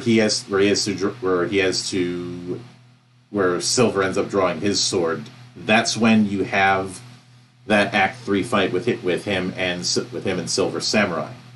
Mm-hmm. And I would go with the idea that this is not a fight that begins and ends in this particular room. It's all over the place. Oh yeah, the camp is getting wrecked as the two of them are fighting, and nobody else can keep up with them. Like this is Silver Samurai versus Wolverine, and the rest are chump change who try to intervene and kind of get split. Mm-hmm. They either split or they split. Yeah. But Logan also uses his sword simply because, well, it's what he kind of reflexively goes to when he sees the samurai draw his sword. Mm-hmm. But in the end, his sword, he made it himself. He's not any sort of master craftsman. His sword would have flaws. It would eventually break, but that's when he would resort to the claws. Mm-hmm. But it'd no longer be berserker claws. No. Or I should say it would no longer be berserker claws in the fact that he would be completely unaware of how to fight. Mm-hmm. It'd still look feral, but it's very clear at that point that he's thinking things through and just using his best moveset in a more efficacious manner. Yeah. But I would say that in the intervening things, something ends up happening that causes a whole lot of explodey, which is what holds the fight off, because as much as he wants to fight this guy, he doesn't losing all of his men wouldn't be worth the trouble. Mm-hmm. And with that, Logan gets away. He gets away. He is able to. He does go to where the camp would have been on the map that he saw, but there's very little left, and I'd say this is where he ends up having a flashback about what happened. Maybe a small one, not very detailed and not much to it, so it's not satisfying. Yeah, but he wanted to. I know that Doku was hyper focused on the whole nuclear thing. Mm-hmm. The approach that I'd go with this is that the flashback happened after the fact, and he was trying to, and even though he was a POW, he was trying to pull people out of the wreckage. Yeah. Like this was. Go ahead. I also think that even though it isn't much, like he doesn't get much from it, it's a small fragment, and thus it's not very satisfying. Mm-hmm. It's still more than he expected, so he accepts it for what it is, especially after learning the types of things he learned from the Descendants. Yeah. But I would have the coda that he does return to the Descendants' castle, and at least for a little bit. Explain what had gone on. After the confrontation with the Silver Samurai, it's doubtful that there's going to be that same territory problem that they've been having with him. Mm-hmm. Because he decided to fuck off to someplace else. Mm.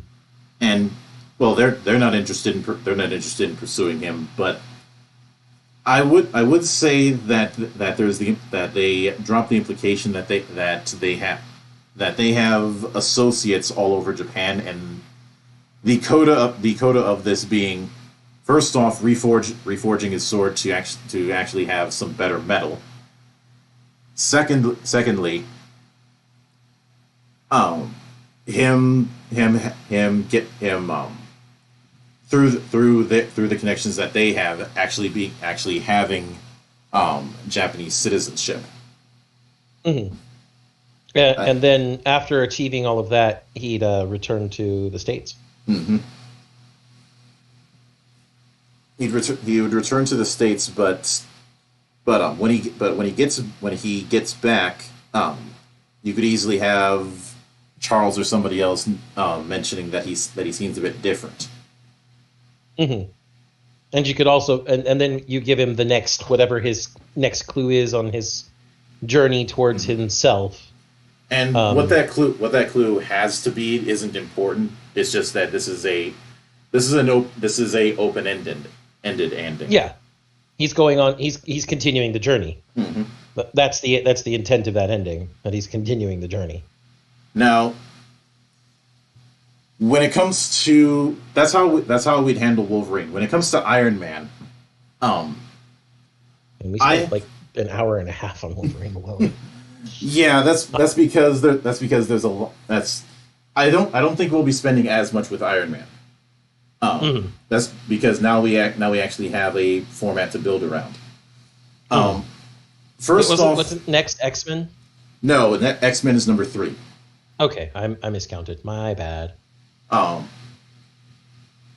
With Iron Man, the approach that first off, since it leaned into the Eternal Circus, that's kind of the approach that I want to go with. This idea of the way it would be visually presented is not far removed from the, for lack of a better term, camera techniques that you would see in Gundam or Macross. Gundam, Macross, any of the mecha anime that have the fast movements of people dodging homing rockets, lasers, bullets, etc. Mm-hmm. Which honestly suits Iron Man to a T, so I have no problems with it. And one story that comes to mind that could be used as a bit of a rough template, even if I'm not going word for word, is the Armor Wars. And okay. the approach that I'd like to go with in this is that there is a three. First off, you have one of the things that would be established early on is that an early model of the Iron Man armor, probably maybe the Mark II or something like that, that ended up getting leaked. That ended up getting leaked quite a while ago, and now plenty of manufacturers are trying to make their version of the Iron Man suit for the military. Much like in that hearing in Iron Man 2, even though all of the attempts were massive failures. But yeah, the approach that I have is there are two factions in particular who are trying to develop their own version. One of them is Hammer Industries. Mm-hmm. And I'd say the other one is AIM. Okay. Unless you have an alternative idea. I honestly don't. Mm-hmm.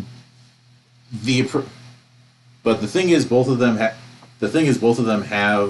prototypes, and you probably open up with Tony being in attendance for one of the presentations. Probably for Hammer and just cringing at the tech that they have. Mm-hmm. Now the real question is, I know that you're using the Armor Wars as a very rough template. Mm-hmm. How would our two antagonists, who clearly have lesser technology currently,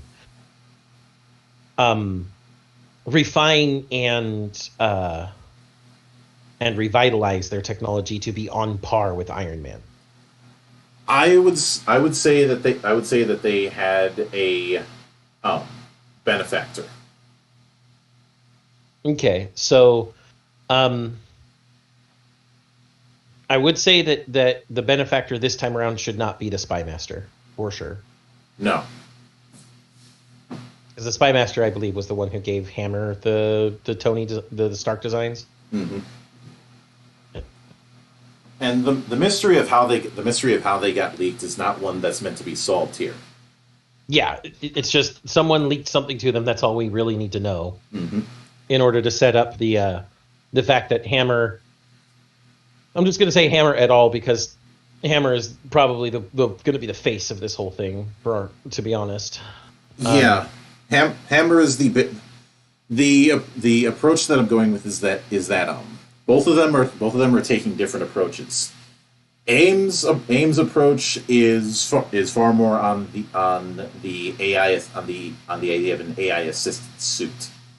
Mm-hmm.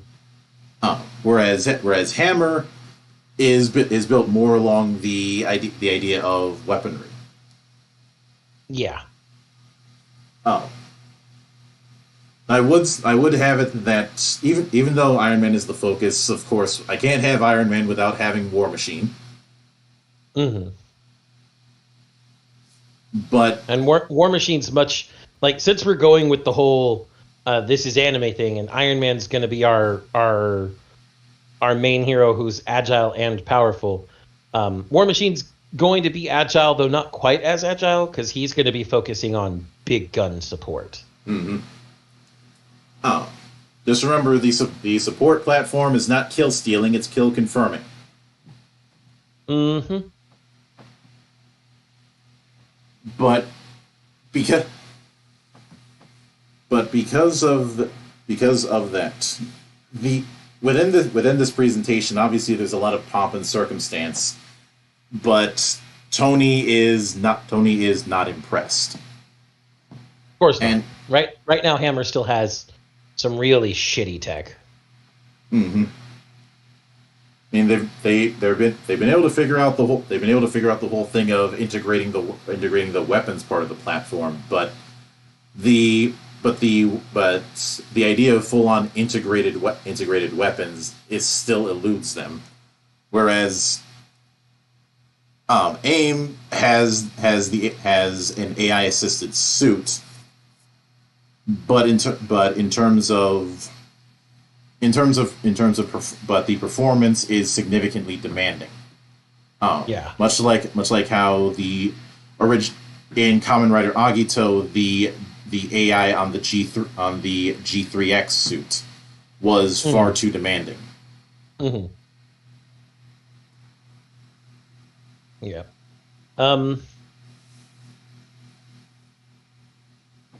Yeah, the advanced idea mechanics, for those who don't know what AIM is, I just wanted to say that out loud. Mm-hmm.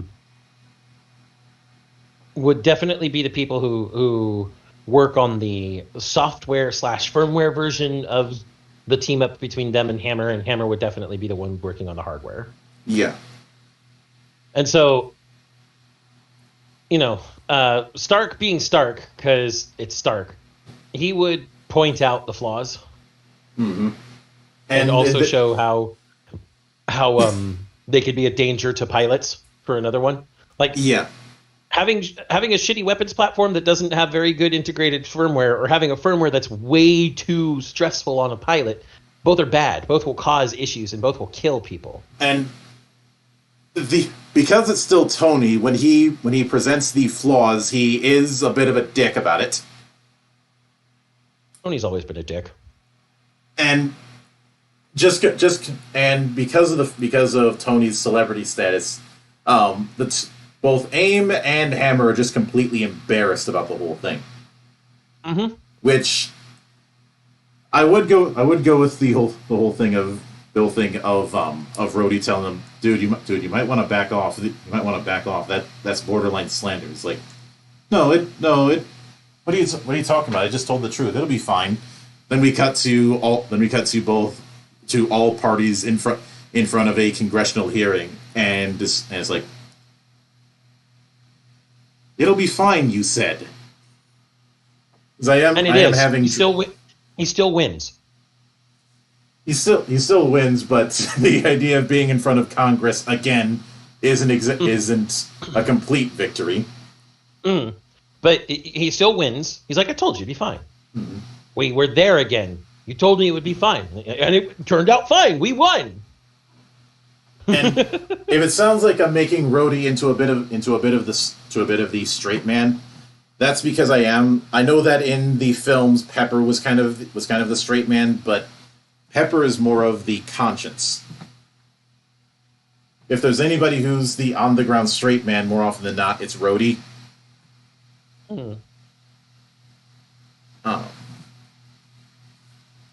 Sometimes more than others. But the point is with someone like Rhodey, he's essentially the ultimate wingman. even though he tries to be straight laced, because you recall in that first thing, one of the first gags in the first movie was the whole thing of Tony basically peer pressuring him into taking a drink while they were on the plane. Mm-hmm. And it's like, oh, it's the one drink gag. You know how somebody says they're only going to have one drink, and then you cut to them being blasted. Yeah. But because of the fact that technically, with the stuff that he had pointed out, it wasn't completely wrong. A compromise is enforced, i.e. i.e. Both aim and Hammer have to either have to work out the kinks in their project and present one that can stand on its own with the Iron Man suit, or Tony would have to give them the current blueprints. And Tony would never agree to that. Mm-hmm.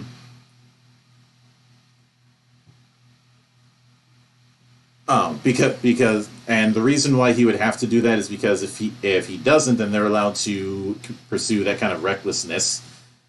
He'd get dragged along with them. Mm-hmm.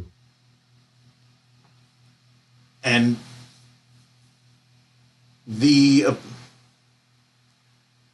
because of that, even though Hammer and AIM are obviously the adversaries, but the approach that I'd go with a Iron Man story is a little bit more leaning towards intercorporate espionage than outright fights. Mm-hmm. There'd still be a fair amount of fights, especially since there's plenty of hot zones to use as testing grounds for these prototypes. And I would say that midway through it, that's when you get the appearance of Crimson Dynamo. Yeah. When the two of them decide that their individual prototypes have not been working, so they're a combined one. Yeah. And that's where you get the introduction of Dynamo. It's just that the pilot for Dynamo has his own plans. Okay.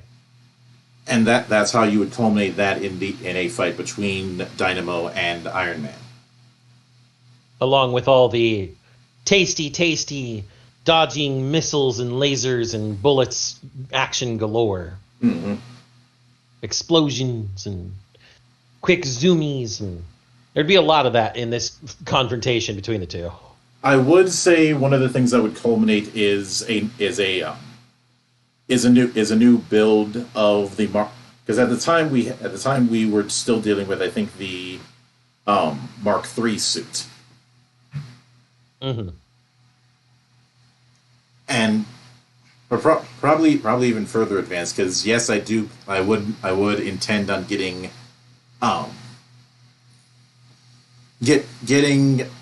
War Machine in this, but the culmination for this kind of thing would likely be that that both AIM and Hammer got eyes bigger than their stomach and tried to utilize the suit to create a software network. Not full on drones like in Iron Man 2, but the idea of a weapons platform that could be linked to these suits. Kind of imagine it being linked to the equivalent of a IFV. Okay, yeah. And just up the scale significantly. Problem is that the AI decides to do its own thing. Partly because the pilot for the Crimson Dynamo fucks around with it a bit. Yeah. since he has his own plans. So instead of and yes, this is dipping a little bit into Iron Man 2, but for one, that's the best of the 3 movies. And 2, the climax of this is having different different power armors against each other, much in the same way that in a mech anime you'd have different mechs against each other. Yeah. There's always in Mobile Suit Gundam. There was always one of the primary conflicts was Amuro and Char, and Char had different mechs throughout that series. Yeah, they both had mechs that continued to evolve with the situations. Mm-hmm. But I don't think Amuro ever had a whole new mech until after the original series. Correct. He only ever used the RX-78-2 Gundam throughout all of the original Mobile Suit, up until it got blasted by the Zeong with Char. Yeah, and what I'd say the other thing, the other reason that I'd go into a bit more of an espionage-like approach is to kind of explore the consequences of what happens when you have somebody who has a working suit of power armor with a tech level that puts on the militaries of several countries to shame out and about, and how everybody reacts to that. Yeah, people don't react to something like that very well. Especially since you have that thing in there, and yet Stark Industries is firmly against pursuing weapons contracts. Yeah. And even with his flippantness, he'd be firmly against the idea of anybody else pursuing that kind of tech. Correct. Absolutely. But that is, and if I know that seems a bit light, but that's because we don't need to be as detail oriented with Iron Man. So I'd like to shift over into X-Men. Okay. Now, with X-Men, you obviously have the team of mutants who, even though it's not full on uniform the way Fantastic Four is, you definitely have a uniform leaning. Mm-hmm. And I was wondering who we were going to use in the X-Men. Well, obviously Wolverine is out. I'm thinking a good amount of I was gonna say the crew from the '90s cartoon, but that's too many characters. I'd say most of the characters that were used in the canon anime we can go with. Cyclops, he's in. Okay. Storm, she's in. Okay. Beast, I'm cool with her. I'd also throw in Iceman. I was gonna suggest Iceman. He's definitely made for anime. Mm-hmm. I know that the anime used Emma Frost. I'm a little bit hesitant about using her. Yeah. So, are we going for a 5-man band? Is that what we're going for? Yeah. Okay. So, Cyclops, Storm, Beast, Iceman, and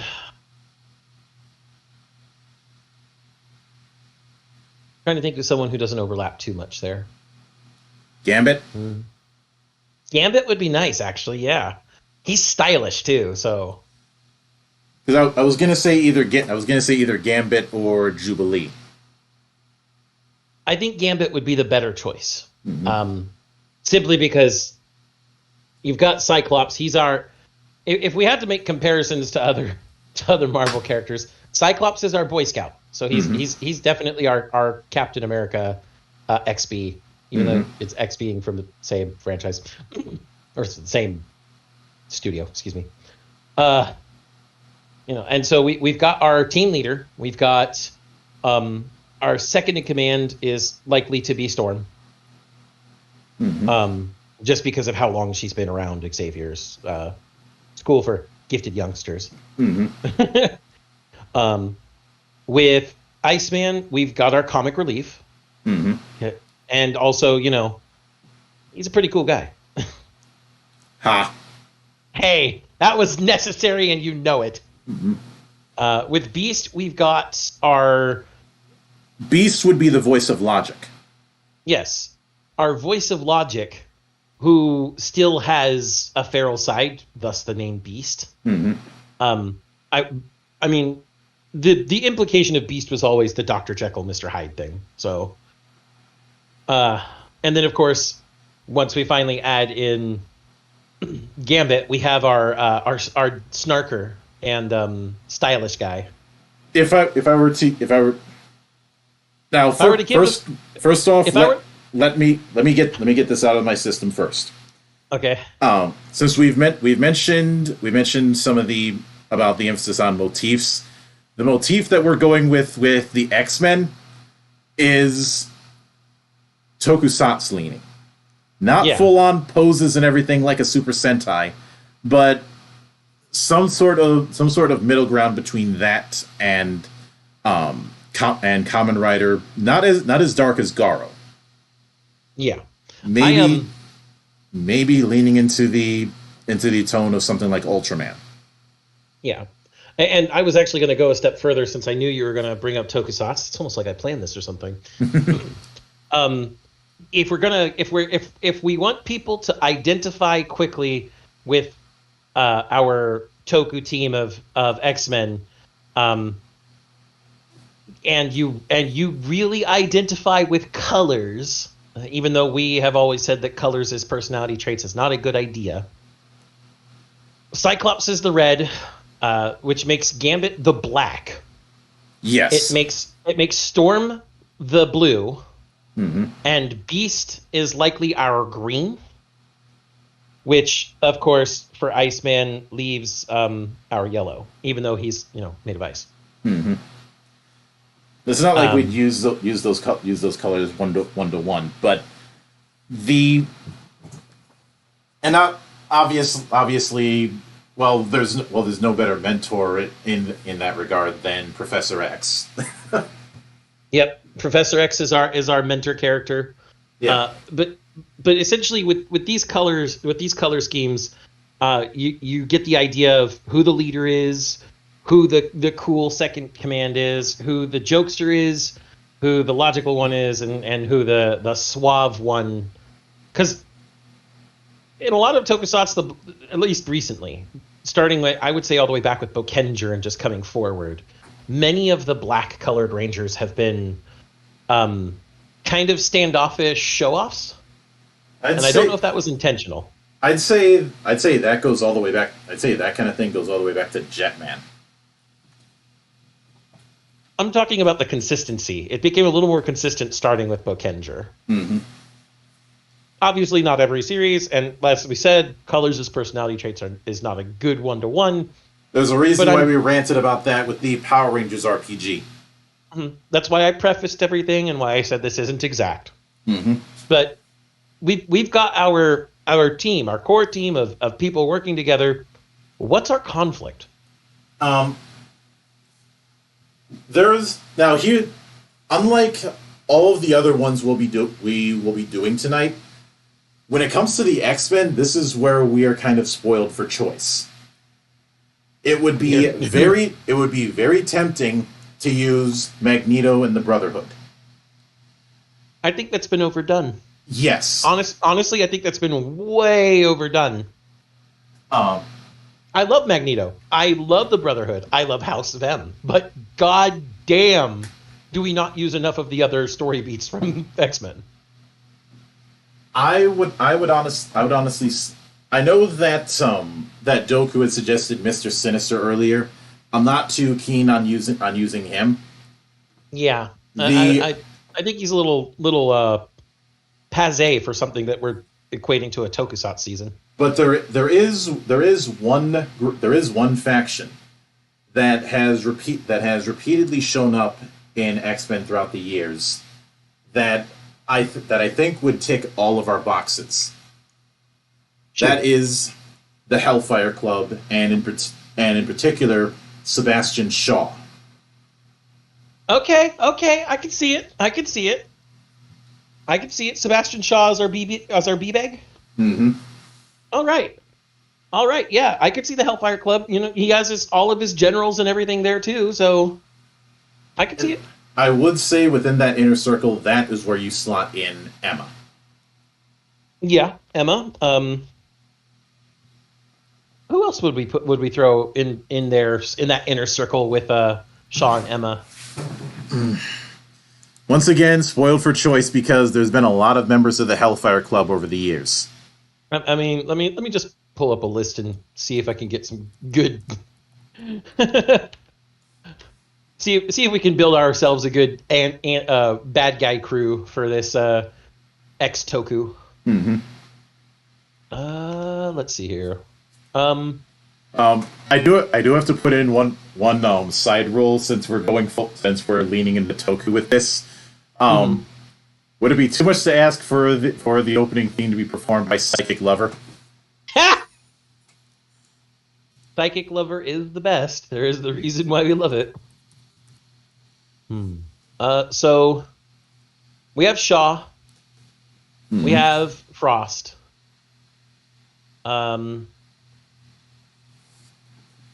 else would we want in there?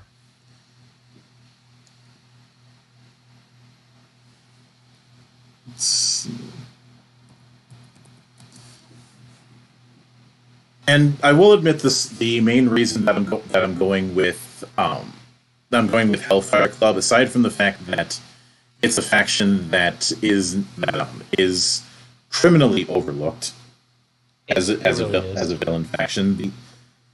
There might be a teensy bit of nostalgia because the Hellfire Club was instrumental in the Dark Phoenix story arc, which we are not doing. Mm. There's way too much baggage with the Dark Phoenix. I got a good one because I don't think this is used enough in any of the stuff we do. Mastermind. Yep, Jason Wingard. Yeah. Mm-hmm. Good shit. I wonder.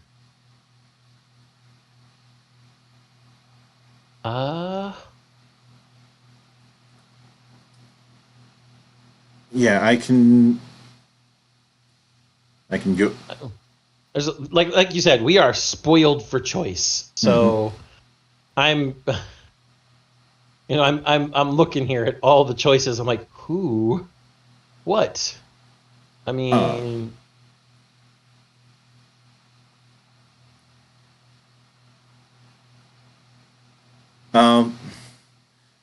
there's a part of me that want Damon Hellstrom. Damon Hellstrom? Okay.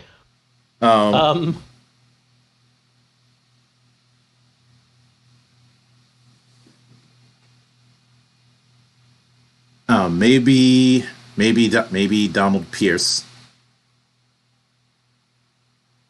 I was thinking maybe Sunspot? Yeah.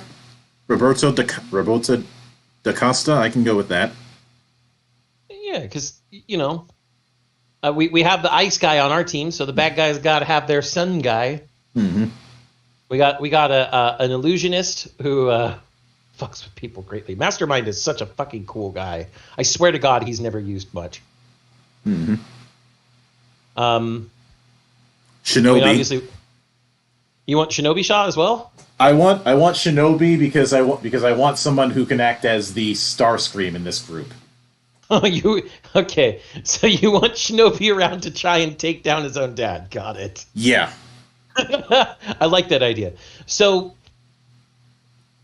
then, Sebastian, Shinobi, Emma Frost, Mastermind, Sunspot. Any others? Anybody else, or do we want 5 for 5? 5 for 5. I was gonna say Madeline Pryor, but no. Once again, way too much baggage. Yeah. Okay, so 5 for 5. We've got Sebastian and his son. We've got Emma Frost. We've got Mastermind, and of course we've got Sunspot. So we've got. I think that's a good lineup for Versus there. I really think we do, because you've got the literal illusionist versus our trickster Gambit. You've got Emma Frost, probably someone that can go against Storm. Sebastian Shaw is clearly against our Cyclops. I would then say that Shinobi Shaw is likely to be against our Beast. And of course, Sunspot is versus our Iceman. Yeah. So we've got the setup. And a lot. Now, with a lot of tokusatsu, there's the monster of the week. The approach that I would take is more of the crisis of the week. Yeah, something to solve, not necessarily something to fight. Because the approach that we're going with is them helping against but helping alongside counter-terrorist things. So this is where you can kind of lean into the presence of S.H.I.E.L.D. Man, this does make my comparison to Bokenger earlier much more astute. But you would not at all see Nick Fury in this, even with the S.H.I.E.L.D. association. You would more likely see Maria Hill or Agent Coulson. Some other intermediate, not Fury himself. Okay. Because, well, Fury's the director. He has to have a lot of eyes on things, even if he only has one. And he's much more likely to keep his eyes on something like the Avengers. Whereas Maria Hill can act as an easy adjunct. Yeah, and so she could be the adjunct attached to Xavier's forces. Or what would they say? How would a military agency refer to this? Adjunct to the attached mutant attack forces. I don't know. Something like that. Yeah, it definitely sounds long enough to work. I mean, it's the military. Long names make things better, right? But yeah, so we've got our crises of the week. You know, the X-Men thwarting the Hellfire Club, trying to set up plans here and there. Yeah. While Shaw is, of course, because he's the B-bag, he has to play 4D chess at least a little bit. Shaw played a lot of 4D chess in the comics. I would go with the there's Shaw's powers have gone through various forms. My first introduction to him during the Legacy Virus arc, when I was reading comics as a little kid, he would absorb kinetic energy and transform that into super strength. In other cases, he's able to absorb and then rechannel energy. The common theme was that he absorbed the energy first. Yeah, I'm going with the idea that he is a living fortress. Whatever he gets hit with, he can throw right back at people. Which is why nobody's tried to challenge him. Yeah, makes sense. And I know I made the Starscream comparison with Shinobi. I don't mean the idea of him being cowardly, but more the idea of usurping. Yeah, Shinobi thinks that he can do a better job at running the club than his father, and he did try and kill him before the events of our series. That obviously didn't go well. And so Shaw basically said, "Here, sit by my side, see how it's done." Of course, Shinobi's using that as a pretense to wait for just the right moment to stab his father in the back. And Shaw knows it. Shaw's not stupid. No. and I will admit, like I said before, the big reason why I picked the Hellfire Club is the aesthetic. Mm-hmm. That idea of old school old school clubs for distinguished individuals to meet. From the actual old British Hellfire Club. Mm-hmm. Yeah. It makes for a good contrasting aesthetic. Mm-hmm. If we were to use Magneto and the Brotherhood, we wouldn't have that contrast. It would just be Mm-hmm. mutants. It would just be, and obvious. Even though we are dealing with mutants against other mutants, you wouldn't have that. You wouldn't have the same theming to work with. Yeah, the theme would be ruined at that point. And since we're dealing with Tokusatsu, that sort of strong theming is paramount. Mm-hmm. And just look at the motifs of any Sentai team, and then compare them with the villain faction. Both of them, they're not always contrasting themes with each other, but they are working on certain themes. Let's just for the fuck of it, let's use Mega Ranger as an example. All right. With the Rangers itself, it's all about different types of devices and technology. Not about space. That was a mistake. Whereas the Nejire, because of the word Neji, it's all about every one of them has a twisted design. Yep. Nesire meaning literally to twist. Mm-hmm. Or if once again I'm going to bring it back to Bokenger, because apparently my comparison to Bokenger this time has been apropos. The Bokengers themselves are part of a group, a centralized group, mm-hmm. that is at least partially acknowledged by governments to recover these mystical archaeological things. And every one of their opponents, because they do have multiple, mm-hmm. is something based off of mythology. You notice that? It's all someone based off of mythology in some fashion. Both based off mythology and based off of previous seasons, because it was an anniversary show. Yeah. I mean, there's that part too. But that way, with them, you actually had a direct contrast: the modern archaeologist versus the myths they pursue. Mm-hmm. I thought that was actually one of the coolest things about Bokenger to me. Yeah. That and the fact that Boken Black is such a badass. He spun his Excellular off of a fucking bullet. But I actually have a GIF of that. Mm-hmm. I have a GIF of that on my computer from 2010.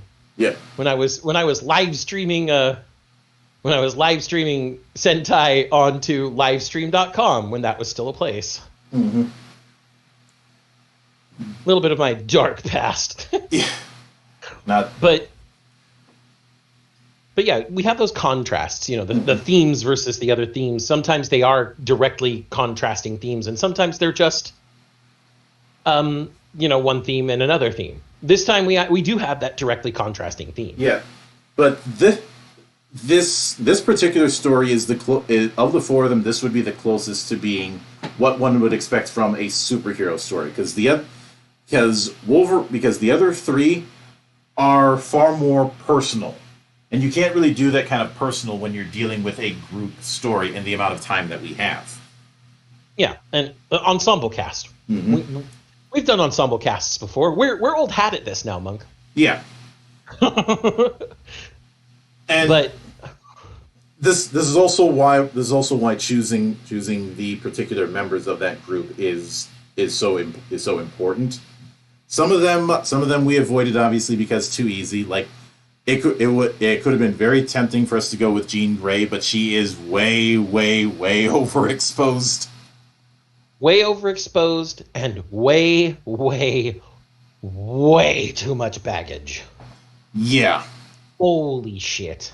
Like, if somebody asked you to summarize the backstory of Jean Grey in 2 minutes, could you do it? Because I couldn't.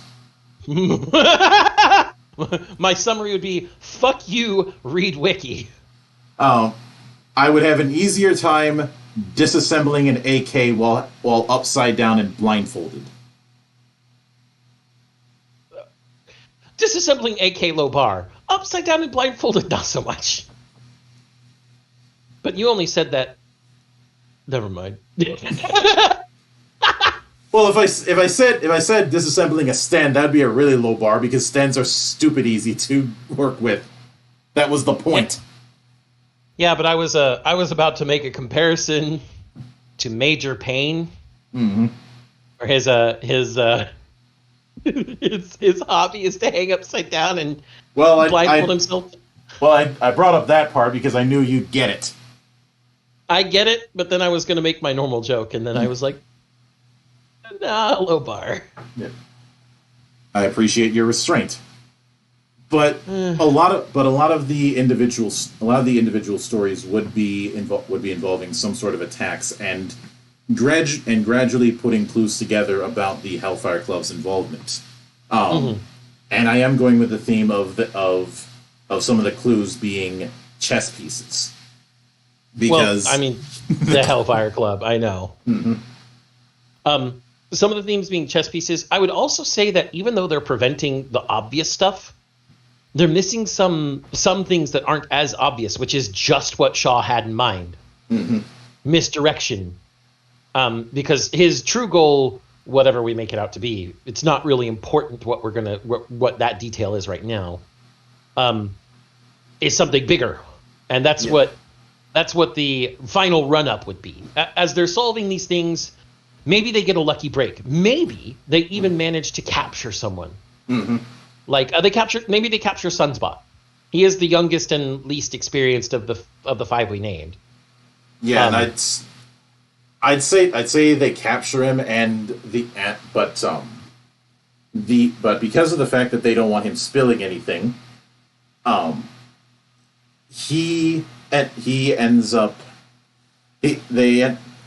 club ends up sending a strike team to Professor X's mansion, to the Institute itself, not to try and capture him, but to try and take him out. Yeah, it was always just go in, kill Sunspot, and either make it out if you can or die on the spot if you can't. They're suicide troops. And that's what really clues them into the fact that, oh shit, there's something bigger going on. Yeah. And Sunspot, of course, knowing that this was going to be a thing if he got captured, and is now pissed off that it actually became a thing because, villains aren't rational. Not all the time. One thing that I would like, how in a lot of tokusatsu there are scenes where some of the villains clearly have some interpersonal relations. The approach that I'm going with is that he felt like he had been developing a bit of a connection with Emma. Yeah. Only to learn that, well, she was the one who authorized the hit. Of course, Emma's she's the number 2 of the Hellfire Club, so she's the one who would make that decision as the more logical person there. That and Emma has always been as ruthless as it comes. She is the ruthless, efficient bitch. Always has been. And so, sure, it was efficient to control Sunspot with emotions, but now he's outlived his purpose. So, end him, will you? Yeah. Of course, the hit doesn't work, and this is where we get our 6th Ranger. Yep, that's kind of what I was going with. Sunspot is your 6th, because shortly after this, he ends up joining the X-Men and putting on the gear. Yep, and of course, he even tells the rest of the X-Men, I know that I can't undo what I've done, but at least maybe I can help to stop what comes next. And as far as how the Hellfire Club is located, well, let's not forget that the Institute has a certain device that can locate the biosignature of any mutant on the fucking planet. Hello, Cerebro. Hello, mentor character Professor X, doing the one useful thing you'll do this entire season. Well, obviously, a lot of Xavier's presence would certainly be the moral center, especially in conversations with Sunspot. Oh, yeah. But like, you would get the same thing that you get from other mentor characters. I think the best comparison would actually be Torin in Kyoryuger. Another Riku Sanjo piece. Can't imagine why we're bringing that up. I can't. You know, Monk, it's on the tip of my tongue. But you know, when I say the one useful thing, I am being facetious, people. Mm-hmm. Just in case you don't get it. Yeah, but the reason why it would take this long is just because you can locate the biosignature, or as it was referenced in the first film, how the brainwaves of mutants are different from normal people. You still need to know exactly what you're looking for. It's much like how the Gaia library in Double can't be used as a win button. Yeah, they have to narrow it down keyword by keyword. Mm-hmm. And in this particular case, he would. I would say the clue is that after being able to open himself a bit more to Professor X, he allows the professor to delve into his mind, and in doing so, gets Emma Frost's mental signature. Yeah, which Frost, even though Frost is nowhere near the level of telepath that Xavier is, she's no slouch either, and would probably pick up the fact that they've been spotted. Yeah, and once she's spotted, any mutants near her would be tagged as well. Like, Xavier's thorough like that; he would think ahead. Yeah. So he'd tag Shaw, Shinobi, and Mastermind along with Emma. Mm-hmm. But that would culminate in your big ass team fight. As far as how you'd beat, you obviously wouldn't take out Shaw in this kind of thing, but how you'd beat him back even with his energy absorption ability.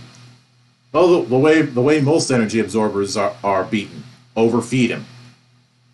That's always the one thing I've really liked about energy absorption stuff is overfeeding tends to actually be a viable strategy. There is no such thing as an infinite container in a lot of these setups. So overfeed. And you could easily have it that Sunspot just goes nuts with his fire powers, and while a lot of that combines them with Cyclops. Yeah, because remember, Cyclops again. What I always like to say: Cyclops' eyes are not a laser; they are a portal to the punch dimension made of infinite punches. And if you really want to go dramatic with it, just have it that he takes the visor off. Yeah, he closes his eyes, takes the visor off, and opens them. Mm-hmm. And that would actually be, like, anime Sakuga style. That's one of those points where the background sounds die out, the music dies down. You've got the hero looking around at everybody fighting. Mm-hmm. That slow pan shot. All you hear is his breathing and his heartbeat. Mm-hmm. And then he reaches up, takes off the visor. His eyes are closed, and there's that split second of complete stillness and silence before he opens them with the primal scream, and boom! Yeah. Hits Shaw with it. Because goddamn, we need more moments like that. Cyclops can be cool instead of a dweeb, people! Are you familiar with the term Flanderization? Yes. I honestly feel that Cyclops has been a victim of Flanderization over the years. Absolutely. Cyclops was definitely cool in the 1992 cartoon. And the reason why I say Flanderization is Cyclops has always been the leader, the straight man, but I think time and multiple writers have turned that into swinging the pendulum way too far that way, to the point where you end up with him being so straight laced he's an asshole, or so straight laced he's a dweeb. Mm-hmm. One of the two different types of straight lace, but that's where he's stuck. Much, and I'd say a lot of it is due to some people seeing that sort of straight lace or leader type as Boy Scout or the like. Something we covered when discussing Sewerman. Yeah. Well, and let's be honest. What we mean when we say Boy Scout and what other people mean when they say Boy Scout are not equivalent. Mm-hmm. We mean somebody who has is very much a traditional hero, not an anti-hero, but someone who has those conflicts of self when the moments arise where the easy way out might be easier, mm-hmm. and still takes the moral high road. But he doesn't do it in a stupid way. He weighs things, he agonizes over them, and then comes to the conclusion of, I do not want to be the people that I am fighting. Yeah. And that's when, he'll make hard choices. And I'm sure even Cyclops, if he had to, would kill somebody that needed to be killed. Just like we pointed out that a real Superman would kill people who needed to be killed.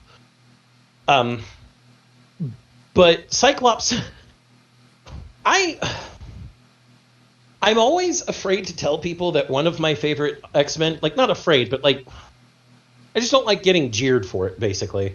That one of my favorite X-Men is Cyclops, due to the 1992 cartoon and the Marvel vs. Capcom video games. Mm-hmm. He's fantastic. Oh. And then Bryan Singer and his X-Men movies. They made Cyclops seem so ineffectual. Because of that, Wolverine ended up being the breakout guy. But I will admit that when it came to the old cartoon and who I considered one of my favorites, folks like Gambit and Rogue were two that I had a fondness for. Oh yeah, don't get me wrong. If I have to look at all the mutants in the X-Men land and pick a favorite, I have a hard time. Remy is definitely up there. Yeah. I may as well throw in Bishop at times. even though comic book Cable. Mm-hmm. Yeah. Comic book Cable is good, and I'm going to say that Deadpool and Cable is one of my more beloved comics. That's I think that has to do with the fact that Deadpool tends to make things. I don't know. Deadpool tends to be really good. Yeah. But I will note that even though those five are the focus, it's not like they're the only five in the Institute. If we were doing shots of the Institute itself, you'd see plenty of other. You could basically make it a scavenger hunt of Spot the X-Man, Spot Kitty Pryde, Spot Jubilee, mm-hmm. Spot Nightcrawler poofing through the hallways. Yeah. And if we were doing multiple seasons of just X-Men, we may use those, but we had to pick five for this, so those are the ones we go with. But yeah. And of course, in the aftermath, Sunspot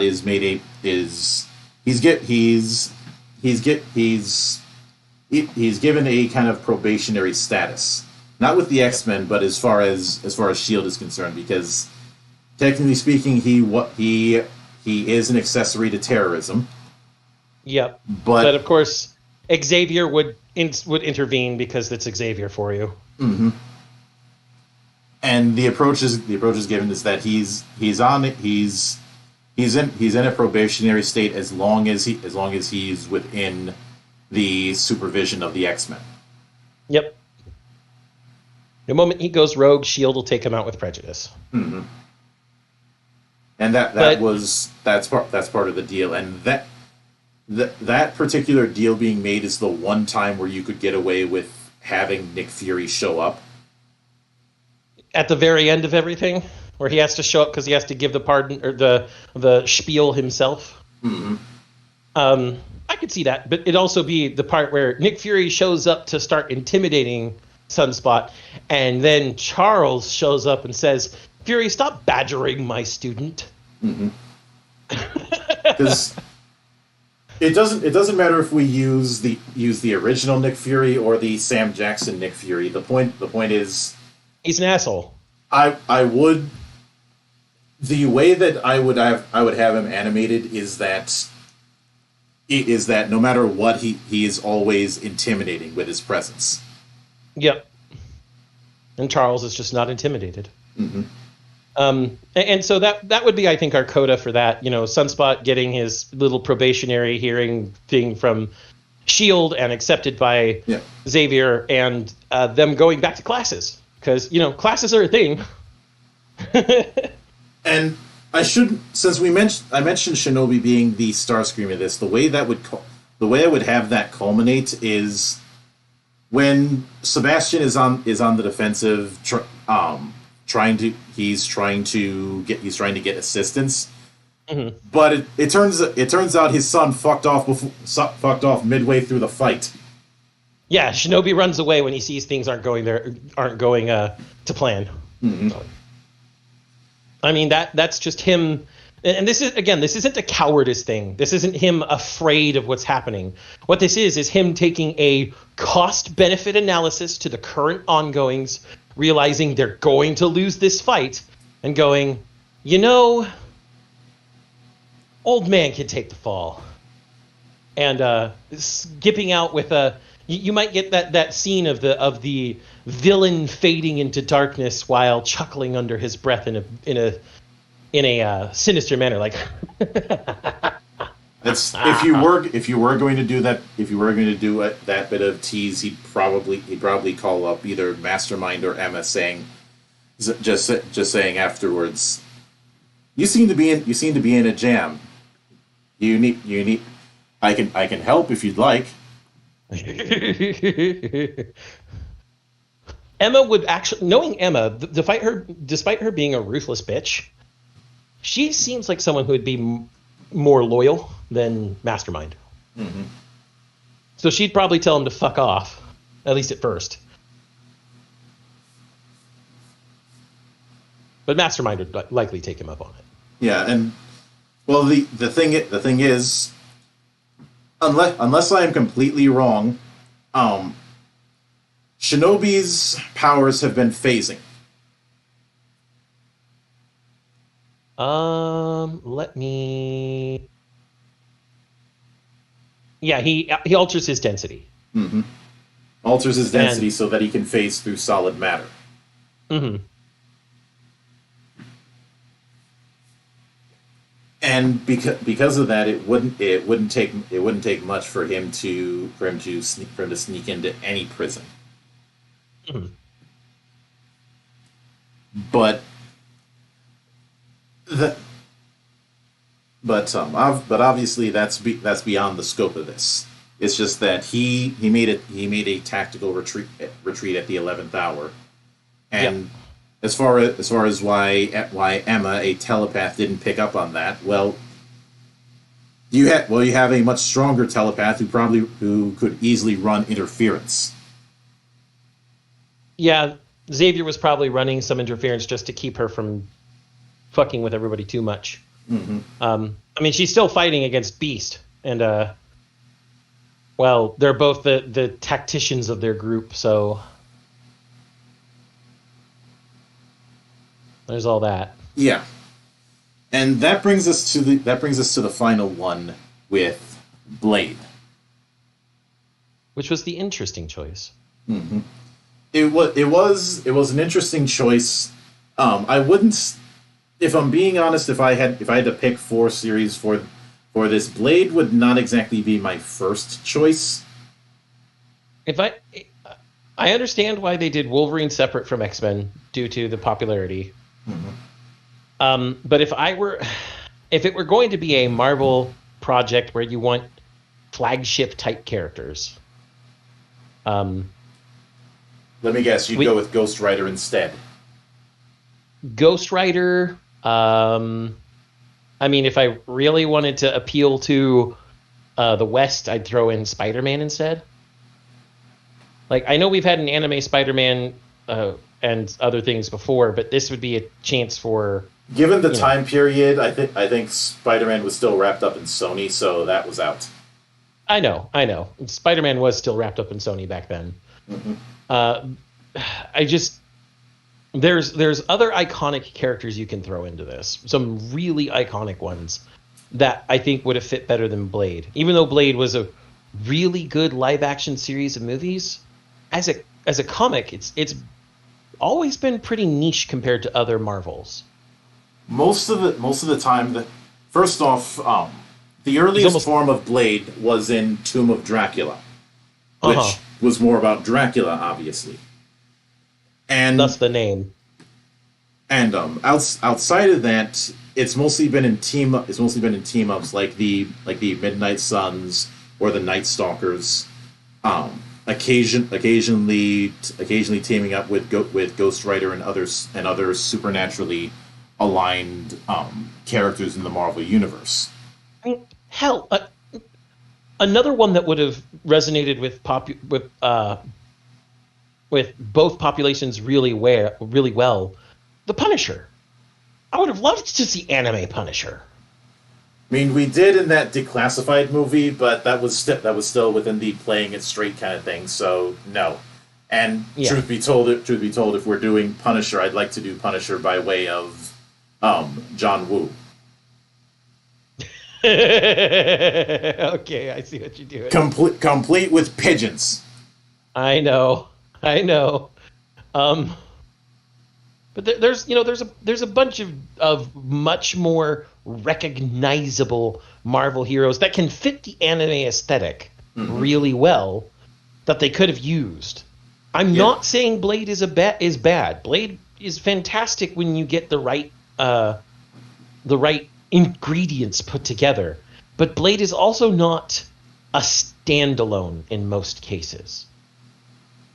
It was only a standalone because of Snipes. Yeah, because of Wesley Snipes. And when they tried to do that TV series of Blade without him after Trinity, which was I'd say Trinity was the weakest of the Blade movies. Yes, it was, and I hate to say that part of the reason that why it was Ryan Reynolds. I'd honestly say the bigger problem was Goyer. Okay, I could see that too. Snipes has gone on record as saying that Goyer is the reason why he didn't come back. Yeah, he's claimed that Goyer was a racist towards him.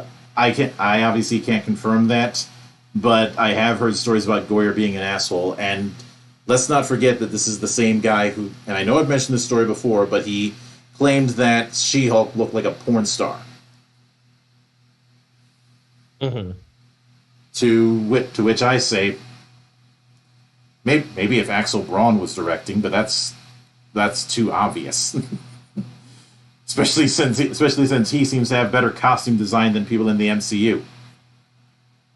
Yeah. Wrap your head. Honestly, he should have stayed in screenwriting instead of directing Blade Trinity. Or at the very least, should have kept Jonathan Nolan around. And to be fair, Blade 2, the best of the three, was Del Toro. You're not going to top that. Mm-hmm. But obviously, we have to play the hand that we're dealt. So Blade it is. Yep, because and it is going to be based heavily on the Snipes take of Blade. Yeah, at least characterization wise.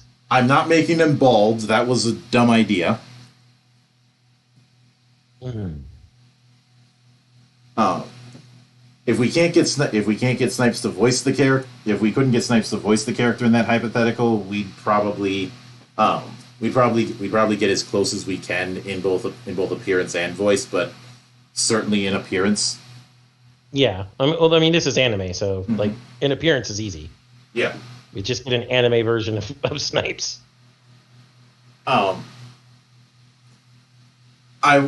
would use this. I would use now with each of these. We've kind of represented different aspects of the universe. With Wolverine, it was definitely the eastern end of things. With Iron Man, we have a bit more of the espionage end of things. With X-Men, we have the um we have the group hero kind of aesthetic. The ensembles that we've talked about. With Blade, I feel Blade has to represent the supernatural end of things, and fortunately, there's a whole host of styles that we can build upon. I would say that this take on Blade would lean. First off, there's plenty of vampire anime that we can lean into, but I would much rather lean into both that as well as a far more gothic styling, borderline visual K vis-a-vis stuff like Malice Miser, Versailles, Monty Moss, and so on.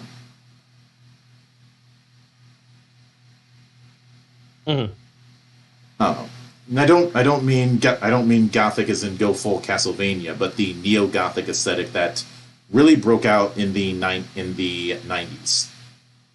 Yeah.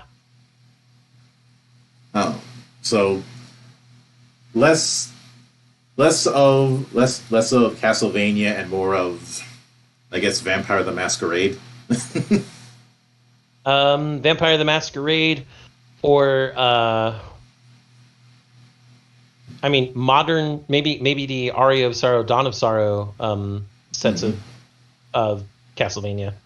I'd say those apply as far as anime that would lean into where we'd go.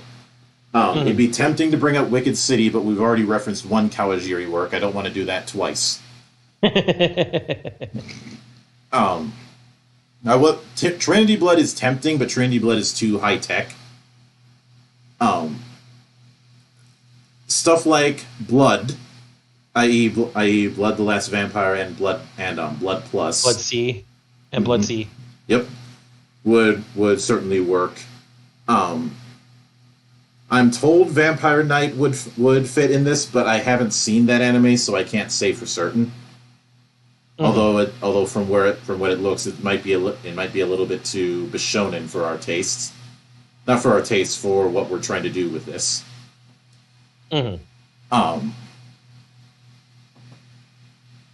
Possible, but just not even focused on vampires, but just a gothic aesthetic. Perhaps leaning into a little bit of Black Cat. Or actually, I just realized that there's one that we can crib some aesthetics from that is going to fit, and that's D. Greyman. Yes. Now, some might say, how does D. Greyman fit? There's no vampires in D. Greyman. Not in that sense, but in terms of neo-gothic, it totally fits. Especially when you consider the aesthetics of how exorcists carry themselves. That's why that particular thing would fit. And as far as Blade goes, we can pretty much use the origin story that was in the Snipes movies. Yeah. He was bitten by a vampire before he was born, ended up becoming the Daywalker. Yeah. The approach that I'd go with this is that he's not. This was kind of hinted in the films, but not completely. him. And first off, if we're gonna have Blade, we need Whistler. Of course. Oh, that's.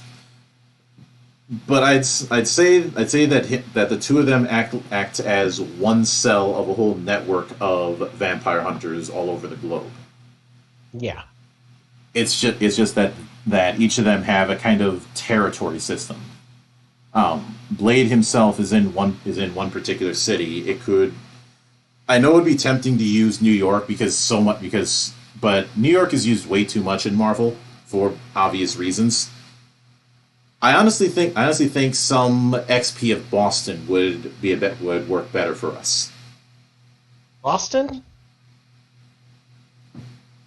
I say Boston because there's still the leanings of somewhat Gothic architecture in a modern city there.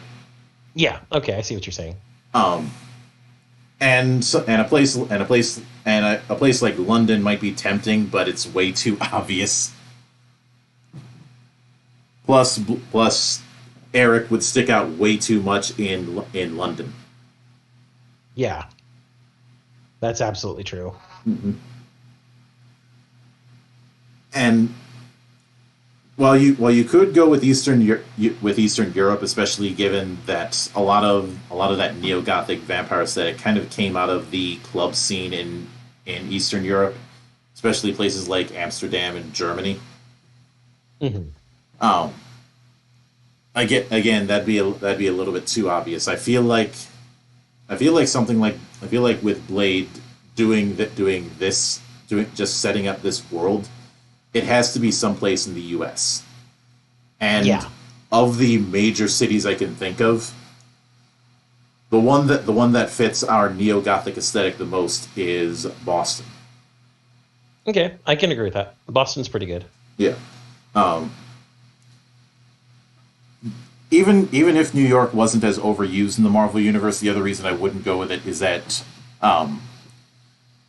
New York's way too big, and you'd have to deal with which borough you're going with, and those are better represented by other characters.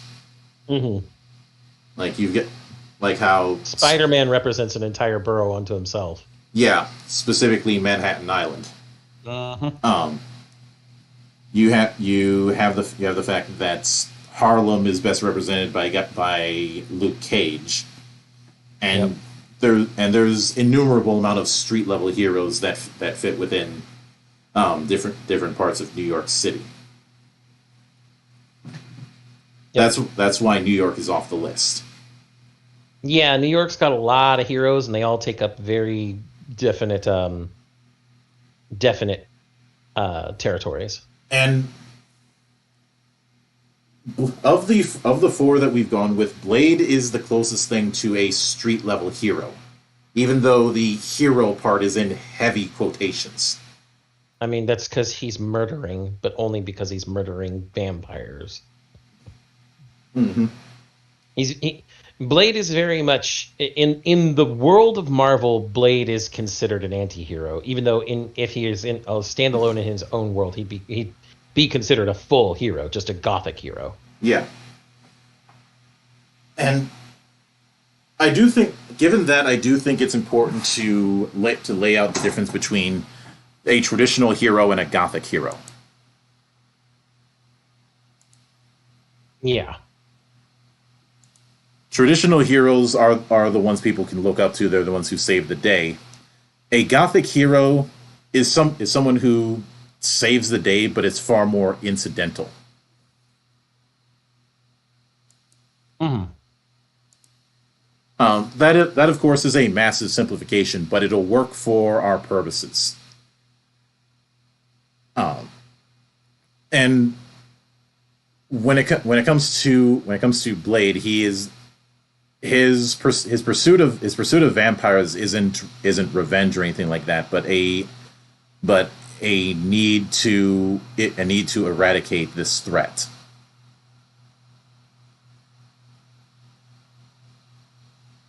Mm.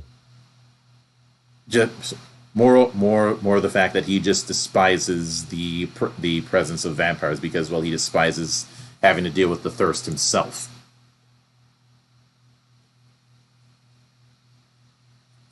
because that's been one of the primary weaknesses with him. The fact that the one weakness that he has is the thirst for blood. Yeah. In terms of vampiric weaknesses, there's other factors as well. But I would go with the motif. I would go with the motif that a lot of the tasks that he's given when it comes to hunting vampires, those are given as jobs for him. Mm-hmm. i.e. there's a whole section of this vampire hunting network, which for the time being I'm just going to refer to as the network, that scouts places out and will tag if they find a nest or a feeding place or a vampire owned blood bank. No, that kind of thing. As well as when they confirm that somebody who they think is a civilian is actually a familiar, which is another thing that we would clarify in this series about what familiars are.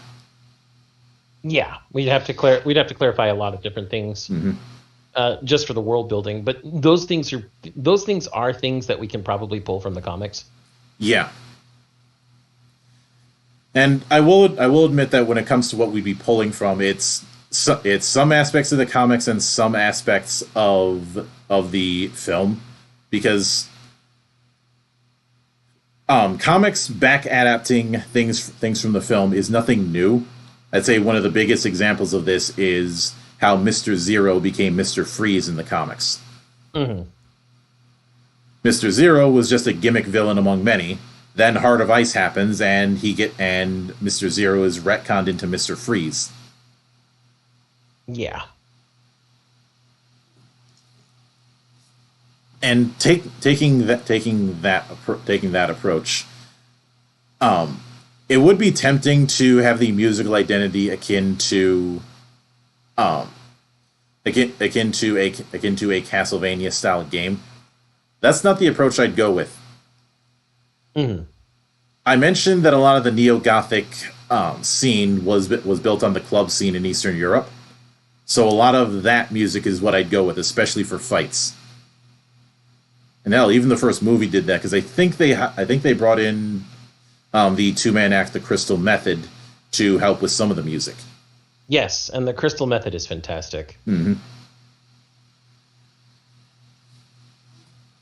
But that, and I would say that in a lot of material, Blade is a man of few words, and we did have the inner monologue thing with Wolverine. We have to have that with Blade as well. Mm-hmm. But I would say that when it comes to the jobs, that we kind of had with the X-Men thing, we had the whole idea of clues from separate jobs. I'd say that is still present, but this is the point where we'd have to address a certain elephant in the room.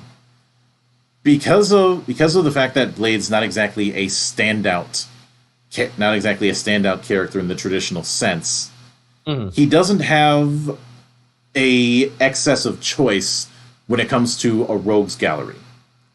The big ones are Deacon Frost and Dracula. Mm-hmm. And Deacon Frost is a little bit too obvious, and Dracula is way too powerful for this kind of story.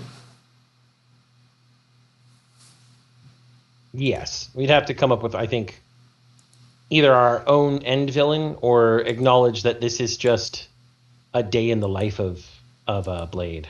Mm-hmm. Day in the life doesn't sit with me because we haven't done that with any of the other stories. I know. So the approach I'm considering instead is the children of Dracula. i.e., some sort, i.e., and I'd say Draconis would work easily. Either Draconis or maybe Blackout. Basically, he is dealing with members of a cult who are trying to revive Dracula because he was killed off a long ass time ago in this kind of story. Yeah.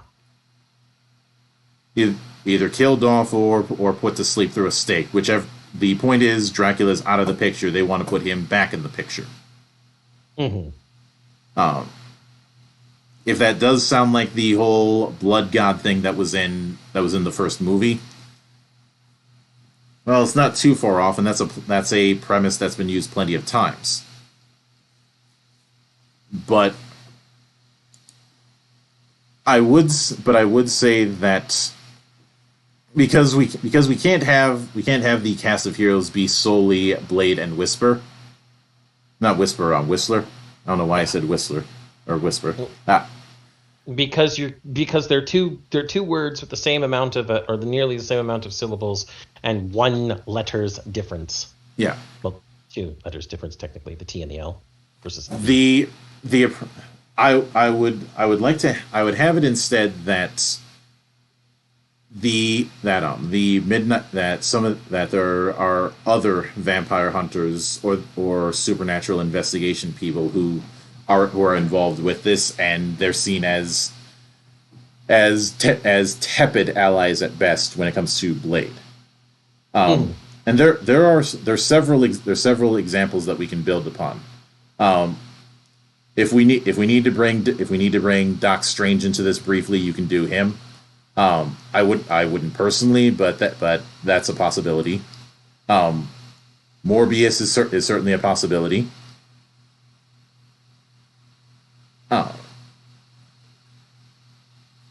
In the sense that the two of them are not enemies, but but they're not going to enjoy each other's company either.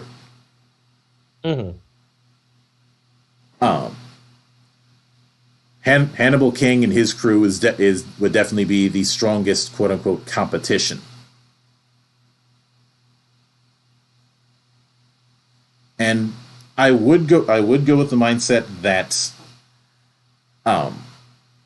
Blade really does not like King at all. He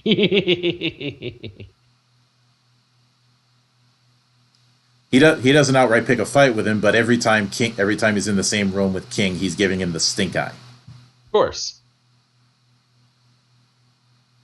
There's bad blood, but he's not going to be unprofessional about it.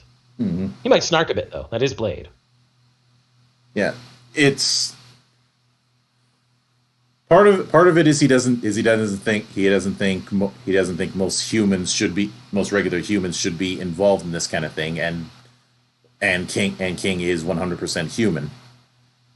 Yeah, it's not so much out of anger at the guy, it's more out of, dude, you're gonna die out there one day. Of course, the other thing is that this particular area is his hunting ground. So when King shows up, it's like somebody else muscling up on somebody's territory. Mm-hmm. And there isn't an outright law that vampire hunters are supposed to stick to their territories, but more of a gentleman's agreement. This isn't Garo.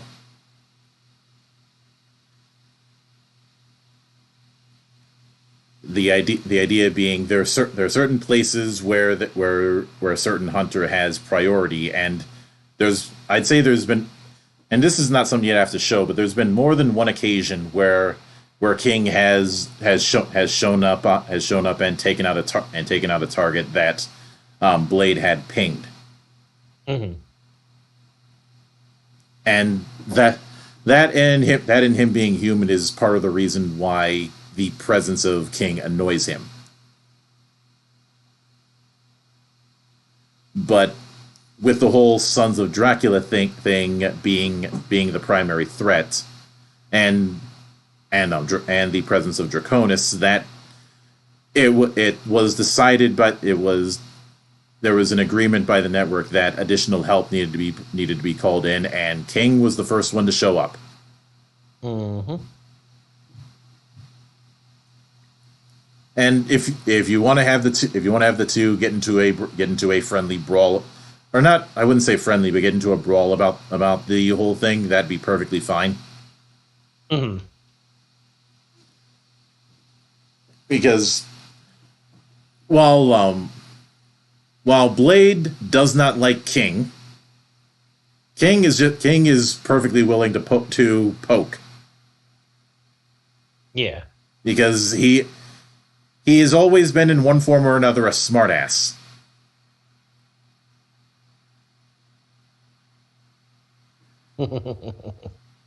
But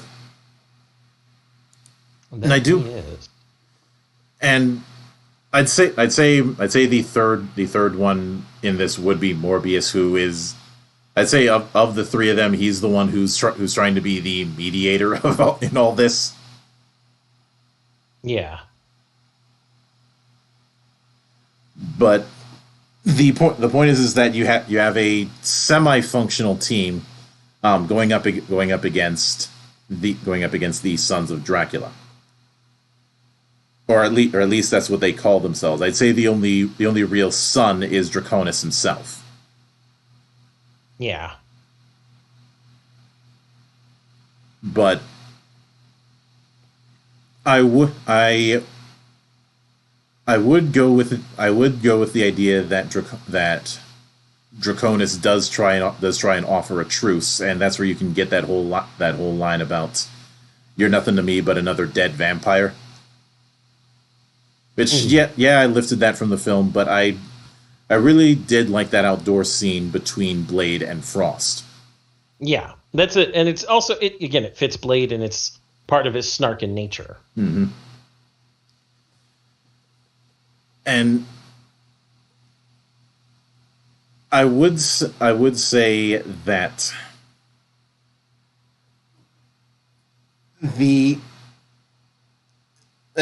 now in the first film, they did that whole thing of the ritual for La Magra needed a Daywalker blood.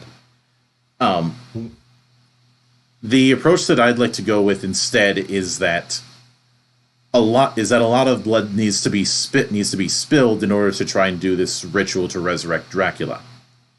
Yeah, it's just a lot of blood, period. And because of that, so the third act fight between the three of them and the followers and the vampire followers of the Sons, mm-hmm. As well as the more human followers that can be handled by other folk, that ends up being the quote unquote sacrifice. I.e., it doesn't much like how it is with corn. It doesn't matter where the blood flows, just that it flows. In other words, the building where the assault is carried out was in and of itself one giant altar. Yeah. And I would go with when it comes to the final fight, instead of it being Dracula being resurrected, I would instead go with the idea that the ritual was half completed and a portion of Dracula's power ended up being possessed by Draconis. So you can have him as this souped up vampire, but the approach that I'd go with as far as how he's done in is, and this is going to be one other instance of taking some notes from the film.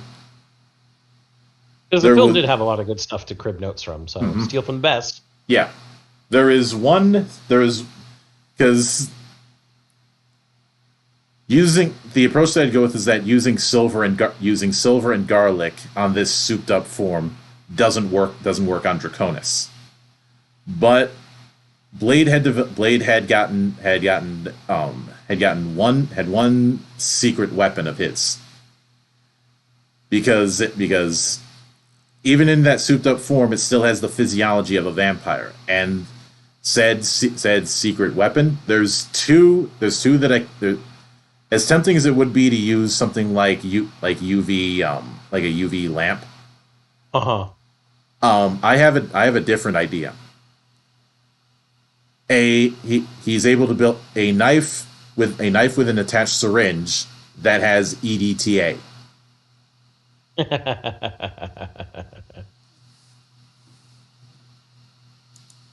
Because I really liked the idea of using an anticoagulant against vampires, especially since the way it seemed to react to vampire blood is that it causes the blood cells to over reproduce.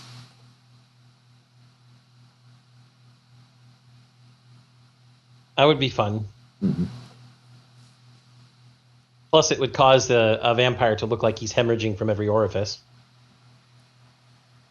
And hemorrhaging and eventually, well, exploding. As you do. Yeah. But what the big reason that I bring up the whole thing of the network, and this was something that would be established, is the network pings the hunter in that area about a job. Will sometimes help with supplies, and after the job's confirmed, they get paid. Mm-hmm.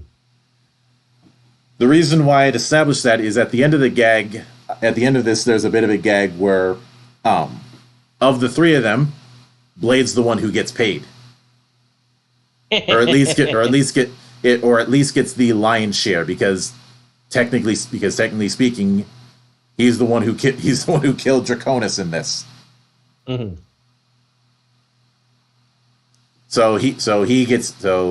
And since that also involved taking out a whole cult, he gets the lion's share of it. But it's not like Hannibal and Morbius are getting stiffed. It's just that they're getting paid. They're getting paid maybe $100,000, and Blade's getting $1 million, comparatively speaking. Yeah, he's getting the lion's share, and they're not. Mm-hmm. Which, well, Morbius doesn't care about it, but Hannibal less so. Why does this fucking asshole get all that money? And this is where you can have the gag of, because the job was to kill Draconis. I killed Draconis. Mm-hmm. And I will admit, of the people who claim to be descent sons of Dracula, I went with Draconis for a couple of reasons. One, the aesthetic of a priest of someone in priest robes leading a vampire cult was too good to pass up. And two, one of the gimmicks was that because of his faith, a lot of stuff like crosses and the like wouldn't work. But since we're leaning more into the film, some of those ones don't work anyways. I mean, Whistler outright said crosses don't do shit. Mm-hmm. This isn't like other mythos where true faith is damage. Mm-hmm. But silver and garlic still work. I'd say the reason it wouldn't work against a souped up Draconis is the fact that the allergic reaction is lessened because his regenerative abilities are far too fast. Yes. Whereas something like EDTA is taking those regenerative abilities and turning them on their head. Yeah, they're using them as a weapon against you. Those of you who've seen Better Man may remember Psycho Birth. Essentially or using blessed, depending on what translation you see. Yeah. But that whole thing was taking the infinite regeneration that the best man had, because its body was made entirely of cancer cells, and turning it against it. Better Man's a fascinating series that I think got overlooked a little easily because of the concept it was exploring. Preaching to the choir there, Monk. You know that I love Better Man. Mm-hmm. But that's a discussion for an entirely different Geek Watch. Yeah, but through this, you have four Marvel series that each have their own identity, but still are able to fit within the still are able to be what was initially promised. Comics meets anime. Yeah. And whether we've done that through stylistic changes or composition changes or both, you still can feel the definite comics, mm-hmm. but you can appreciate the fact that the anime has been blended in. Yeah, and you know how I made the joke that the opening for the X-Men anime should be done by Psychic Lover in this case? Yeah. There are two people I can think of who would do a good job for an opening for a Blade series in this. Go ahead. One of them is Buck Tick. Okay. But if by some miracle that somebody really pulled out the big bucks, why not call Gact? Ah! Oh man. Yeah, Gact would be perfect. Although, thinking about it, if we're going to go this route, we got to do all four, Monk. We've got 2 of 4. Mana? Well, I'm talking about one for each series. Oh yeah. As far as who I'd have do a Wolverine opening. Go for it. My mind keeps going to somebody like Grand Rodeo. I don't know why. Okay. My offering for Iron Man, Hiroyuki Sawano. I'm perfectly fine with Sawano. Oh. No particular reason. It's not like he's done music for Gundam for like the last decade. Yeah. The thing with Wolverine is the trickier one because I feel like the soundtrack has to be as traditional Japanese as we can get. Yeah. I mean, we could just, approach the guys over at Sucker Punch and be like, "Hey, who'd you get to compose your music for Ghost of Tsushima?" If not that, maybe we could snag whoever did the main theme for the Otogi games. That would fit within the time frame. Or the guys who composed for Okami. Fair. But actually, let me go check that. The point is, with something that we have talked about quite a bit in some episodes of Geek Watch and some episodes of the Parliament of Geeks, is musical identity being just as important. Yep. And the key thing with all 4 of these is no one is going to mistake a scene from one for another. Absolutely. Each of them is going to have its own identity, and I know some might say that that's contrary to shared universe and all that. But you look at how the comics are drawn between different characters, and it's not like there's a one size fits all motif.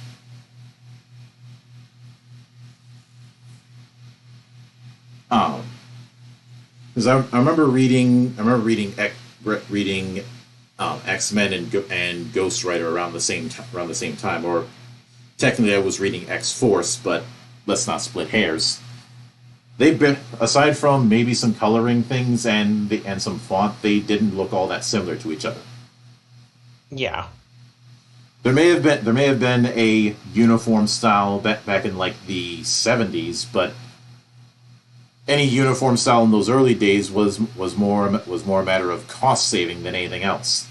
That and you had a small group of people working on everything.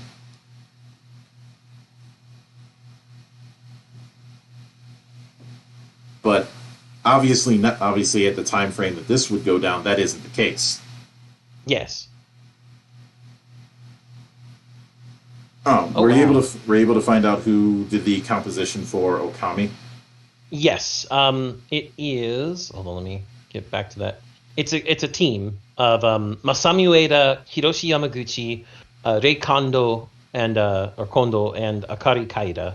Mm-hmm. Akari Kaida is the only one who actually has a Wikipedia page that I can find.